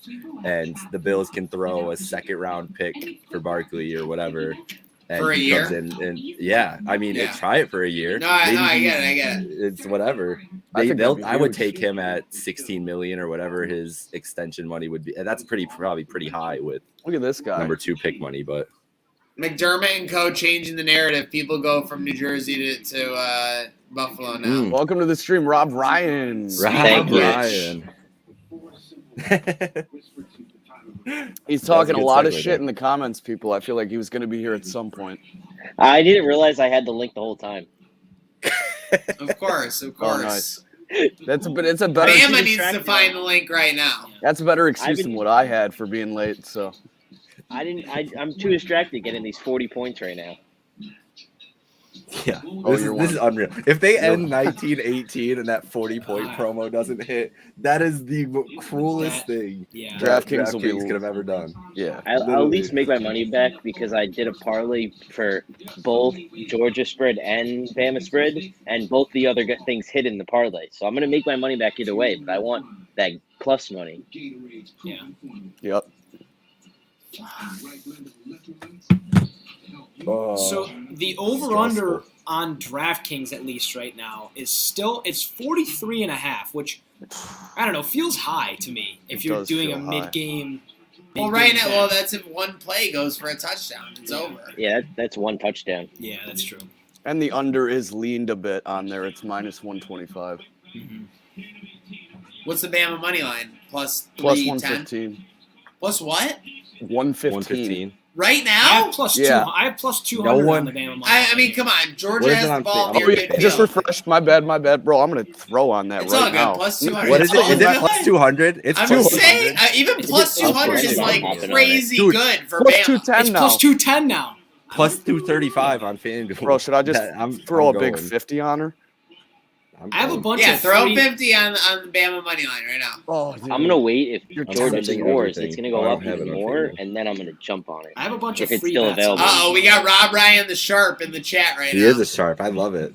He's waiting to jump on that line movement. Bro, as soon as it goes third down, I'm hammering this plus 210. It's 220 now. Oh, Oh, that means loss. That means loss on this play. Are they can't be. Oh, I It's just someone. got- It's someone who's doing the live line. He's on Oh, the it's sideline. closed right now. It's closed. I got Oh. 240. Yeah, that Bro. definitely doesn't make the that doesn't make the line go up. That's not. That's not a 270s. Bad things must be happening in this game. 240. Wait, that's not a first down. That's what I said. That's not a first down. So, I mean, it's 3rd and 1, I guess, like just for clock purposes, rather than have it ticking. But what? I got I got Alabama 240. Was able to be. I got him 240. That's what I'm at least putting 20 on that. I had a bunch of free bets, so they did. That's another DraftKings promo they did. You bet $5 on any NFL or NBA team, and that team wins. You got $200 in worth of $25 free bets. So I bet $5 on the Bills outright against the Jets. They win, and I got what ended up being $8 $25 free bets from DraftKings. So weird. I went on my Caesars app today, and I got the free 300, and I didn't put the promo code or anything in, and it just popped up in my account today. 270. I'm putting 20 on 270. I have to. Yep, there we are. Payout of 74. Come on, let's go, boys. Now I got 3 separate bets riding on these guys. Come on, Bammer. Holy shit. Now I'm getting nervous. First down. All right. Well, that was kind of with 2nd and 5. That was kind of expected. Yeah, they can't. Now this they can't let set them it run down. like that. Now it's 325. Oh my god! Just as they keep going down. It's not really that much. It went from plus 210 to plus 225 because they got a first down. It's just how it works. They're running this ball pretty well. I don't think I'm going to bet that It's anymore. the clock is ticking. Yeah, I'm really the problem. But if you can get a stop and you get the ball, they got to stop. They got one of their D linemen's injured. We need 10 more yards for the field goal. Then they could stop them, and then they can go down the field and tie it. No, we don't need the field goal because go down the field and tie it. I make more money if they get the field goal and I don't hit the 225 than I do if I hit the two. Well, if I'm gonna hit the 40 and hit the 225 at the same time is the idea. So I guess it doesn't really matter. Yeah, you need a stop with no points. I need Alabama to get points from that. That is a win-win scenario for me. Give me a pick 6. Fuck if Bama kicks a field goal to win, it's 40 points. Yes, which would exactly be beneficial that's to ideal. Everybody. Yeah, I would love that. I was so confident in the over earlier. Thank God I did not bet it. I thought it was way too high. I did. I should have done what 52 is a lot. I put a little bit of money on said. I should have done what Stevie tweeted earlier about this if guy you bet the 40 his shoulder and the under, you win $100. Yeah. Oh yes, Stevie's a wizard. He had Georgia double result. He was ready for it. Yeah, that man comes prepared. Come on, boys. I always root against you, and now I got money riding on you. It's always an alpha move at a neutral site to start pumping up the crowd. I love that this game is in Indianapolis, right at the Big Ten championship. Yeah, because it's usually in Georgia. It's perfect as a God, pass Big Ten fan. Oh my fucking god! Wow, that's terrible. That was literally uncatchable. He was bear hugging him. Oh, we got angry Saban on the screen. I'll chug my Gatorade. I finished my drink already. It's unfortunate. Angry Saban. That makes sense. He grabbed him. Oh my that gosh! was I mean, catchable. why? What are we doing here? Oh my gosh! It was catchable, but it wasn't PI for sure. Oh, he's a very angry Saban. This clock is running down. This is scaring me. Very angry elf. This is bad, man. Not good. Not good for my Bama. Stop them. Oh my God, they're just running. I don't think I've ever seen a freaking college possession go 8 minutes. Whoa, look at that guy in the end. That guy, that should have been an All right, I'm cashing out, dude. Cashing out. What do you cash out? What is it? $1? All the Bama bets. $10, $7, and $2. I don't think I've ever seen a college possession go 8 minutes, and it's better to do that to not get to 40 points. I just feel it. What do you mean, Rob? That happens all the time. We've got a ridiculous fan. Not all the time, but it happens. My brother said they showed a shot of gladiator dudes dressed as gladiators in Georgia gear praying. I feel like I saw that. I was gonna bring that up. I saw that. That's probably worth a sip. This is like I like that timeout. I like that timeout, Kirby. Have you seen that, like, in Indianapolis, it's just basically been, like, Georgia fans barking at Bama fans all week? Like, anytime Bama fans are in the street, Georgia fans are just barking at people. It was a Michigan fan, but I saw earlier, it was like, it's one of those, like, the TikTok when they hide the face and it says something. It was, I'm a Michigan fan, and I hate Saban because he's a Sparty, but I had a Georgia fan bark at me at the Orange Bowl or whatever bowl they played in, so roll Tide. Oh. This is disgusting. Oh, man. This is gross. What a game. Need like a fumbled snap. Throw another 5. What game is better, this game or last night's game? Wait, last night's game was way better.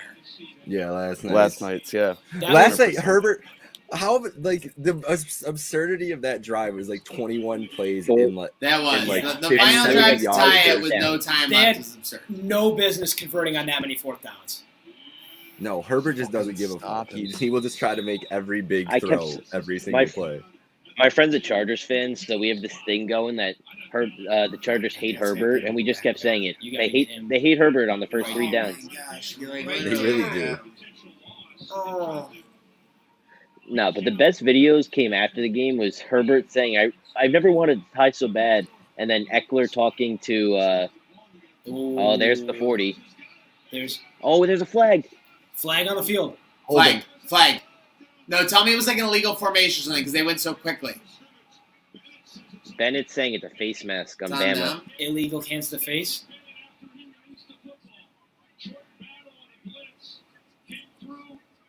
Fuck. Yeah, it's on Bama. Fuck. He's pointing. Oh, what? Offsetting. Offsetting? Oh, he pointed both ways. Come on. He went like. Somebody made the call. Oh no! They had Some to. bullshit. Yeah. He wants like after the play Roughing or the something. passer. Yeah. 40 points. Sorry, Maniac. Hey, I'll 40 take points. the 40. So now here's I guess if you're Georgia, you're up by what? You're up by 7 now. Do you? I love this move. I always go Do you for go 2. for? I'm Do you go always for 2 to in be up this by one. 9? You should definitely go for 2 here, unless you're a wuss. I love it. Yeah, go I for the think kill I shot. think you They should be can't going for score 2. twice in 3 minutes. Yeah, they're not they going to get score this. twice. No, Kirby Smart says let's keep this a 1-score game. Although to be fair, their 2-point conversion attempt didn't go. Again, that's on Madden. I'm running widescreen for the 2-point conversion. Now, could you imagine if Bama had Mechie or Williams? That's the this problem. game you would think that they'd be able to easily tie it, but they have no wide receiver core right now. I That's can't the believe problem Bama right was now. up 18-13 in this game with 10 minutes to go, and now they're like getting crushed. I mean, the credit to Georgia. They 20 minutes ago, if you asked me Listen, for 40 was hang I on. would have said no. This is the Bryce Young. This is why you would bet on Bama in this game, though, was Bryce Young to pull out something in this moment. He's the best quarterback in the country. He did it against Auburn in similar circumstances. This is obviously a better defense, but still, I think that if anybody can do it in college football, it's this kid today.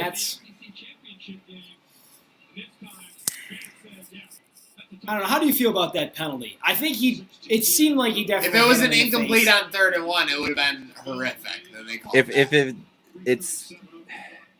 It's always going to get called. It's always Roughing going to the get passer called. isn't. I feel like there should be a lesser call than roughing the passer on that. You know, like I feel like that just That's wasn't. bad. That Remember that when didn't seem quarterbacks that could get violent. hit? Remember when quarterbacks could get hit that like was a little bit? Those are the days. Those were the You're right. days, It's bro. almost like there should be a version of like roughing the passer that's like when they try to do the 5-yard Incidental pass face mask or interference whatever. or whatever or face mask. Incidental face No, they did 5 yards to the face mask when it was like not in like or whatever or whatever. All right, That so should be like illegal hands to the face. That should like you Yes. can call. They have that call. Like there's not. they do. If you What feel do- really confident about Alabama's offense right now, I think you can get them at plus 850. That's not even like amazing. Like They were Alabama at- absolutely can't win this game in regulation. So you're basically betting on them to go all the way on. Like that's crazy that they're only 8-1. I know it's still 8-1. It was at plus 1,000, and then it started dropping. So I found out. I thought that Caesars gave me the 300 that everyone got if you put the promo code in, but my friend said that they just got another extra 300. So I don't know if anyone's been on Caesars today, but they just gave everyone 300, I think. I have not been on Caesars. I sort of gave up on Caesars when they needed a utility bill, which is something I cannot yet provide. Yeah, see, my friend had the same problem. I didn't have that problem. Yeah, I didn't have that issue either. I got signed right into it. I tried to, and they said, yeah, we need ID and utility bill, which I was like, well, I mean, it's a legit site, and they're not scamming me, but that's just something I can't provide. So I just didn't want to go. I didn't have to do either of that. Yeah, no, I don't know. That's weird. Because I saw other people saying they couldn't get through the ID verification and stuff, and I just my friend said the same thing.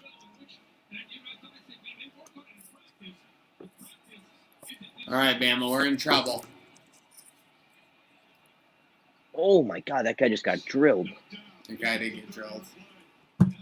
Like by his own guy, basically. And then he threw the ball away to be like, I didn't get drilled, and it's just taking up time here 3 minutes to go.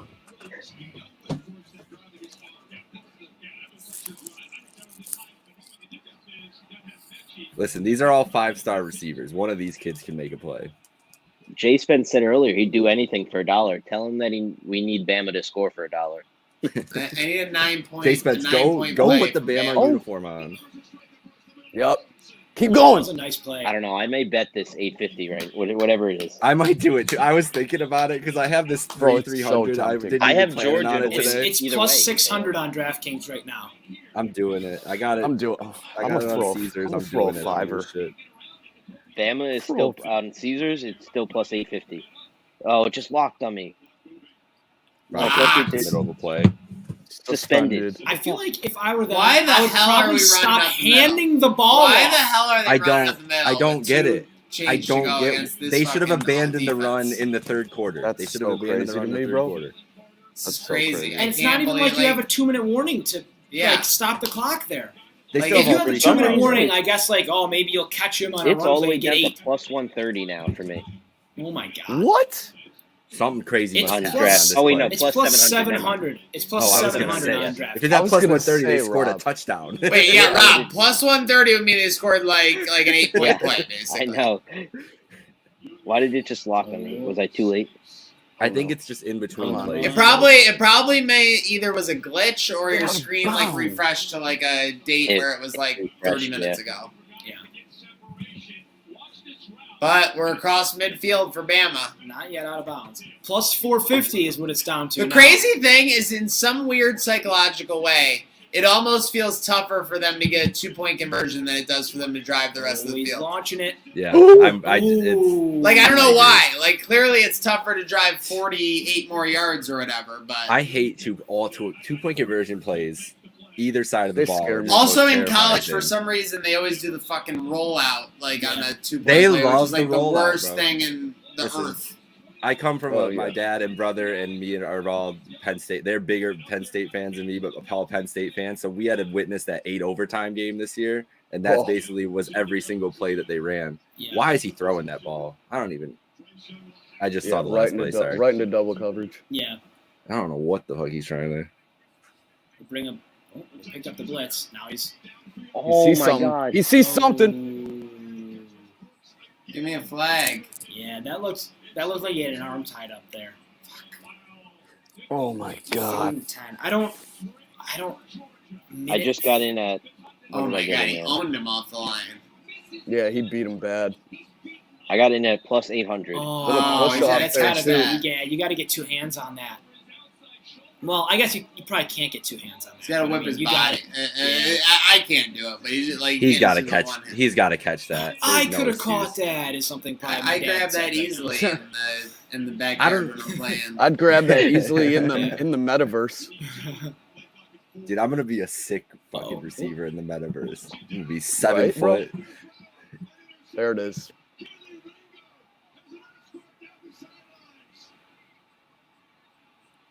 That's a chug. Wow. Oh, I'm sorry, Micah. Oh no! What happened? I thought this was good at first. Oh no! It's not good. owned. It's really not good. The Bama. Wow. No! Wow. What is he doing? Oh, That was no. I'm confused as to why after you had 2 good passing plays Oh. of like that Why are they- 12-yard margin. Yeah, why are they Now going you're for 30 Basically yards? going for launching them touchdowns. deep. Yeah. Like you still had 67 seconds or something with on the 3 clock. timeouts. Yeah. Bro, let me cash out these bets. Yeah, I'm so mad. I literally, Cash out your Bama. I literally bet the Bama. Yeah, can I 2 seconds cash before out that, my I only Bama bet bets though? $5, so. It's suspended right now. I'm hoping they give me one Oh last chance. man. Well, that's Did he how miss you the live Tony stream. Bennett? So you have this brutality. 18-13, 9 minutes ago in this game. So I also 33-18 now. This over might come. they might actually hit the original over. Yeah, I was just about to say that if Bama scores, the over hits. That's Fucking crazy. crazy. I don't know. I don't have confidence after that. Georgia's got all the momentum right now. Welcome to the I world of really gambling. am baffled. I really am baffled that why are they throwing the ball deep 3 times in a row like that? Yeah, that was definitely questionable at best.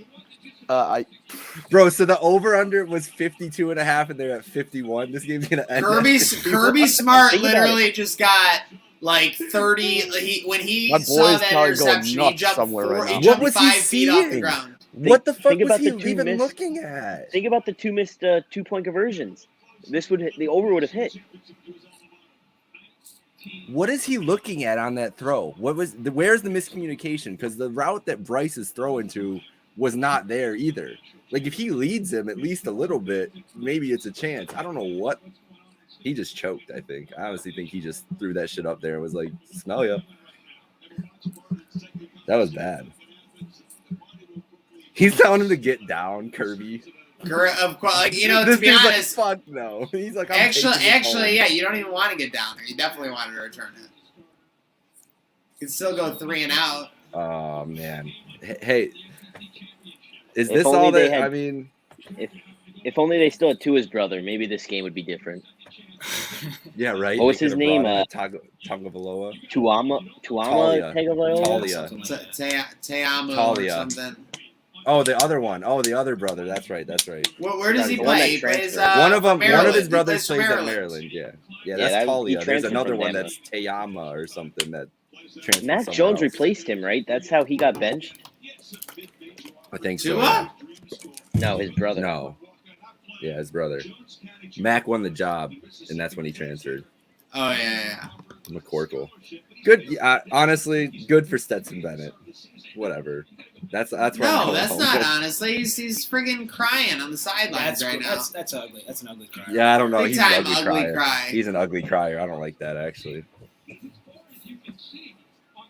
Although See, that these- is kind of sick. I mean, I just lost a huge bet on Bama, but whatever. But I mean, like first time in 40 years, like for Georgia or whatever, when they've been really good for the last like 5 years. Fuck. Damn it! Yeah. A big collective man. fuck from the guys here at Twin Ring That- Sports. Well, Especially Maniac. Rip Maniac. He's been waiting. I for was this day 4 for- games from gambling immortality. You've been And now waiting for I'll this remain day there forever. since August. Stetson Bennett, what is even happening right now? Why is he Now getting this is pissing grinded me on? off. Now we need a Now- Bama comeback. it's turning into the Big Ben game from Bro, last someone was- Monday night. someone was- Maniac him with from the Bama back. is like Al with the Knights last year. What do you mean Al with the Knights last year? What about my Avalanche last year? Oh, Abs That's is also. Yeah, oh, so it's just been nonstop misery for me, Rob. Thanks for bringing that up. Nonstop Maybe if misery. Maybe if you guys. This like, misery never stops. Maybe if you guys bet on the same thing, it would work. Like you should start betting on the Islanders because then the Islanders will win. Oh, the cup, 'cause boy, you guys this is both what- give me bet a on it. If I start betting on the Islanders, 3 they'll hours, become the 30 Sabres minutes. 2.0. I mean, Al's already made them the Sabres 2.0. So. Rob, I'd be sleeping on the street in a few weeks if I'm betting the Islanders. Stetson Bennett looks like he could be like the child of the Papa John's guy. Oh my God! Can we stop showing this feud already? I'm done. I can't Stetson unsee it John. now. Stetson unsee John it. Bennett. He's John like is his hugging middle everyone. name. Like Is it John? he's about to kiss someone. He's literally gonna. He's Oh gonna my do God, he crock grabbed somebody. he goes, grabbed Yeah, his he cheeks. I grabbed thought he him. was actually going to kiss him. It sucks. Did they Well, just get a I'm loss taking- on first down and take a timeout? Yeah, they threw a They got a screen. 2-yard The screen loss got on blown first up. down. Yeah, it was weird. They're obviously not going to run the ball. Yeah. and they ran play action to a screen. And he like did a fake handoff, like he was gonna. Oh, That was a sick grab. I was gonna say that. Like Why he was did he a not fake tackling hand him? up, like, Yeah, here he comes the play action. Yeah. Here comes the play action down 15 with Yeah. 57 seconds to go. Yeah, and we gotta it was- go the full That's fucking like something. field. That's something you do on Madden when you're like they're in prevent defense and you want the linebackers to play. You just run play action. For some reason, the middle linebacker's like, oh, he might hand it off. Oh. Just think about these guys like Williams and Neal. They go from losing the Natty, now they're gonna have to go play for like. Dude, I'm sorry, Rob. I gotta cut you off. This over is officially in danger. They just moved like 30 yards and like. I hope so. Here's the thing, though, is like, sorry, go ahead, Rob. I was just saying, imagine like for like the top first rounders on Bama, like Evan Neal, Jameson Williams. They're gonna have to go from losing the Natty to now going to play for like the Jets and the Giants. Like it's tough. Yeah, brutal. At least all the other Bama people got to go with a title ring. It is crazy that Bryce Young is like, I mean, realistically, like way better than Mac Jones, way better than AJ McCarron was, way better than like these other guys, and like he'll be a loser, like versus they were a winner. He's still got next year though. He'll win. Bama's one. winning. I'm putting the future in for Bama next year. Tomorrow. Once his game. Yeah, once his I'm game. putting it in Putting tomorrow. double, Now. triple zeros. Kirby Smart's a cock butt right now. Here's the signaling only thing signaling for an intentional grounding down up 15 with 34 seconds to go. Here's the only They thing put the that's flag fair. on the ground. They called it. Oh my god! Was there no one in the area? Not really. I think it was no like one. another like supposed to be deep shot, and he Yeah. got like Got kind of hit as he threw. and- yeah. I Here's don't the know only if thing that's fair. How is though. that intentional if he gets hit as he's throwing? How does that make sense? I don't know. I didn't think that you were supposed to be if you got hit. Honestly, they should. Oh pick this shit! up. I might have to. It's live not bet the supposed to be when you get Trailblazers. hit. What's the score of the Blazers game? They're up by 2 with 10 minutes left. Yes, let's fucking go. At least Bro, I got but my NBA I bets could have tonight. live bet them at like plus 450 when they were winning by. You 10. did good tonight, Micah. I don't know. I haven't looked at any And I- scores tonight. Actually, I literally went to The ones text that you Jake, gave and me, I texted the wrong chat, and you weren't in there, and then I was just whatever. the Cavs Bucks are down didn't by hit, 2. The Bucks lost. Damn. and there was another one that didn't hit. Yeah, I I don't was think I hit surprised you anything bet the tonight. Bucks to bounce back after that Hornets loss. I did because I don't like. I did, teams I I like put to. in I a like to parlay. when they play back to back against each other. I flip them. Yeah. All right, usually, I but- can't touch anything. Oh, but the Damn, Warriors I- minus 1. I put the 76ers minus 10.5 in a parlay that hit. Jake, do There you you like go. the Warriors tonight against the Grizzlies? Tomorrow, you mean? Oh, is that tomorrow? Yeah. Oh, you're I right. hope it's not tonight. Is No, Khan I- still the Aw, hottest man. better on earth? Oh yeah, I just realized Dude. it's midnight. No, Yeah. Khan's missed out on that $100 bet for like 3,000 yesterday.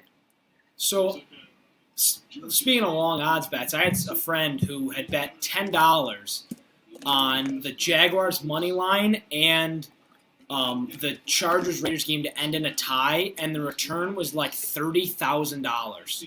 Oh my god. It was I mean, like did you see the one?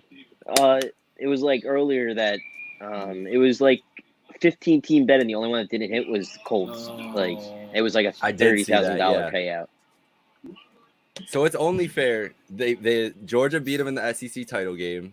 Bama beat them here. So on Saturday at 1:00, there's got to be a stadium open somewhere in this country. They play round 3, and that's the Natty.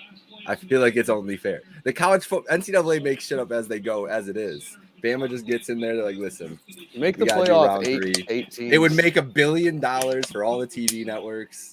Just do it. Give us round 3. Yeah, that would So be. I don't think Tell me you wouldn't be watching. I'd be. Oh, I'd lost in totally- all Oh day. yeah, no, I'll be over watching all day. now is okay. Oh man, Georgia. One of the most least exciting Dude, 13 national points for championship Georgia games through in a like while, I must say. Georgia had 13 points Until through, the through end. 50 minutes.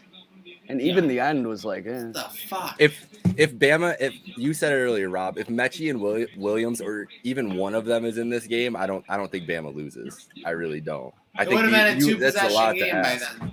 I think it's a lot to ask from these freshmen to try to get open. Like, against and I remember you these mentioned it fucking guys. earlier. Like every other year, they'd have NFL stars on the bench. Yeah. They don't have that right now. No, not at all. And they don't have a stud running back either that they can Nah, just timeouts. lean They're gonna into. rush into a 4th down play. I mean, you only get this play. Break out the Gatorade. Kirby's like, down. Kirby, what are you Kirby, doing? shut You're just up. looking like an idiot. Oh my God! You're up 2 scores with 6 seconds left. Now I hate Georgia. Like, do you see that? Fuck Georgia. How do you they rushed 3 guys? Why are you bad? How do you let them get pressure with the rushing 3? Why do you they fell put your apart. quarterback at risk right there on that last play with the clock running when you know you can't win? Like, he almost just got drilled on the very last play. Well, again, they're rushing 3. There's no reason he should have gotten touched unless he held the ball for like 9 seconds. Right. Yeah, it was literally 3 on 5. Yeah, it was I 3 think the on 5, and lineman the guy was in the didn't think backfield in 2.6 seconds. Lineman probably Is didn't Kirby even think they were running a former assistant of Saban? Yeah, he was the DC there for ever. But Never before did an assistant beat Saban, and now 2 beat him this year. Yep. What did he say? Saban said something as smart that they called out. Hold on, what did he say? I got the replay here. He said, God. Is that Quavo? Amigos are on the field celebrating with the dog. You kicked our butt there in the 4th quarter, is what he said to him. They did. I mean, they did. That is Quavo. They should. Wait, Quavo's out there? Right Yeah, now. They should, and speaking also of RK Bro right now, they just lost the title. They should be on WWE? RK Bro lost tonight? What? Yeah. Yes. Oh my, what a terrible night. And Jesus Dewdrop pinned Liv Morgan. Dewdrop is Dewdrop pinned Liv Morgan? All right, Dewdrop? folks, on that note, we're gotta tuning go. out of the Trainer Arc Ride Along. I can't believe we just did this with 3 hours and 40 minutes. Thank you for tuning along. YouTube, Facebook, Twitter, Twitch. Make sure you're following along. You know this train never stops. It's 2022, and it's time to fucking bet on some sports. We're not just stopping because this tide got rolled. Thank you to our crew here, Slick L, Rob Ryan, Micah, everyone that joined along on the way. It was a great time. Let's go, Bills. This train never stops. Let's go, Bills.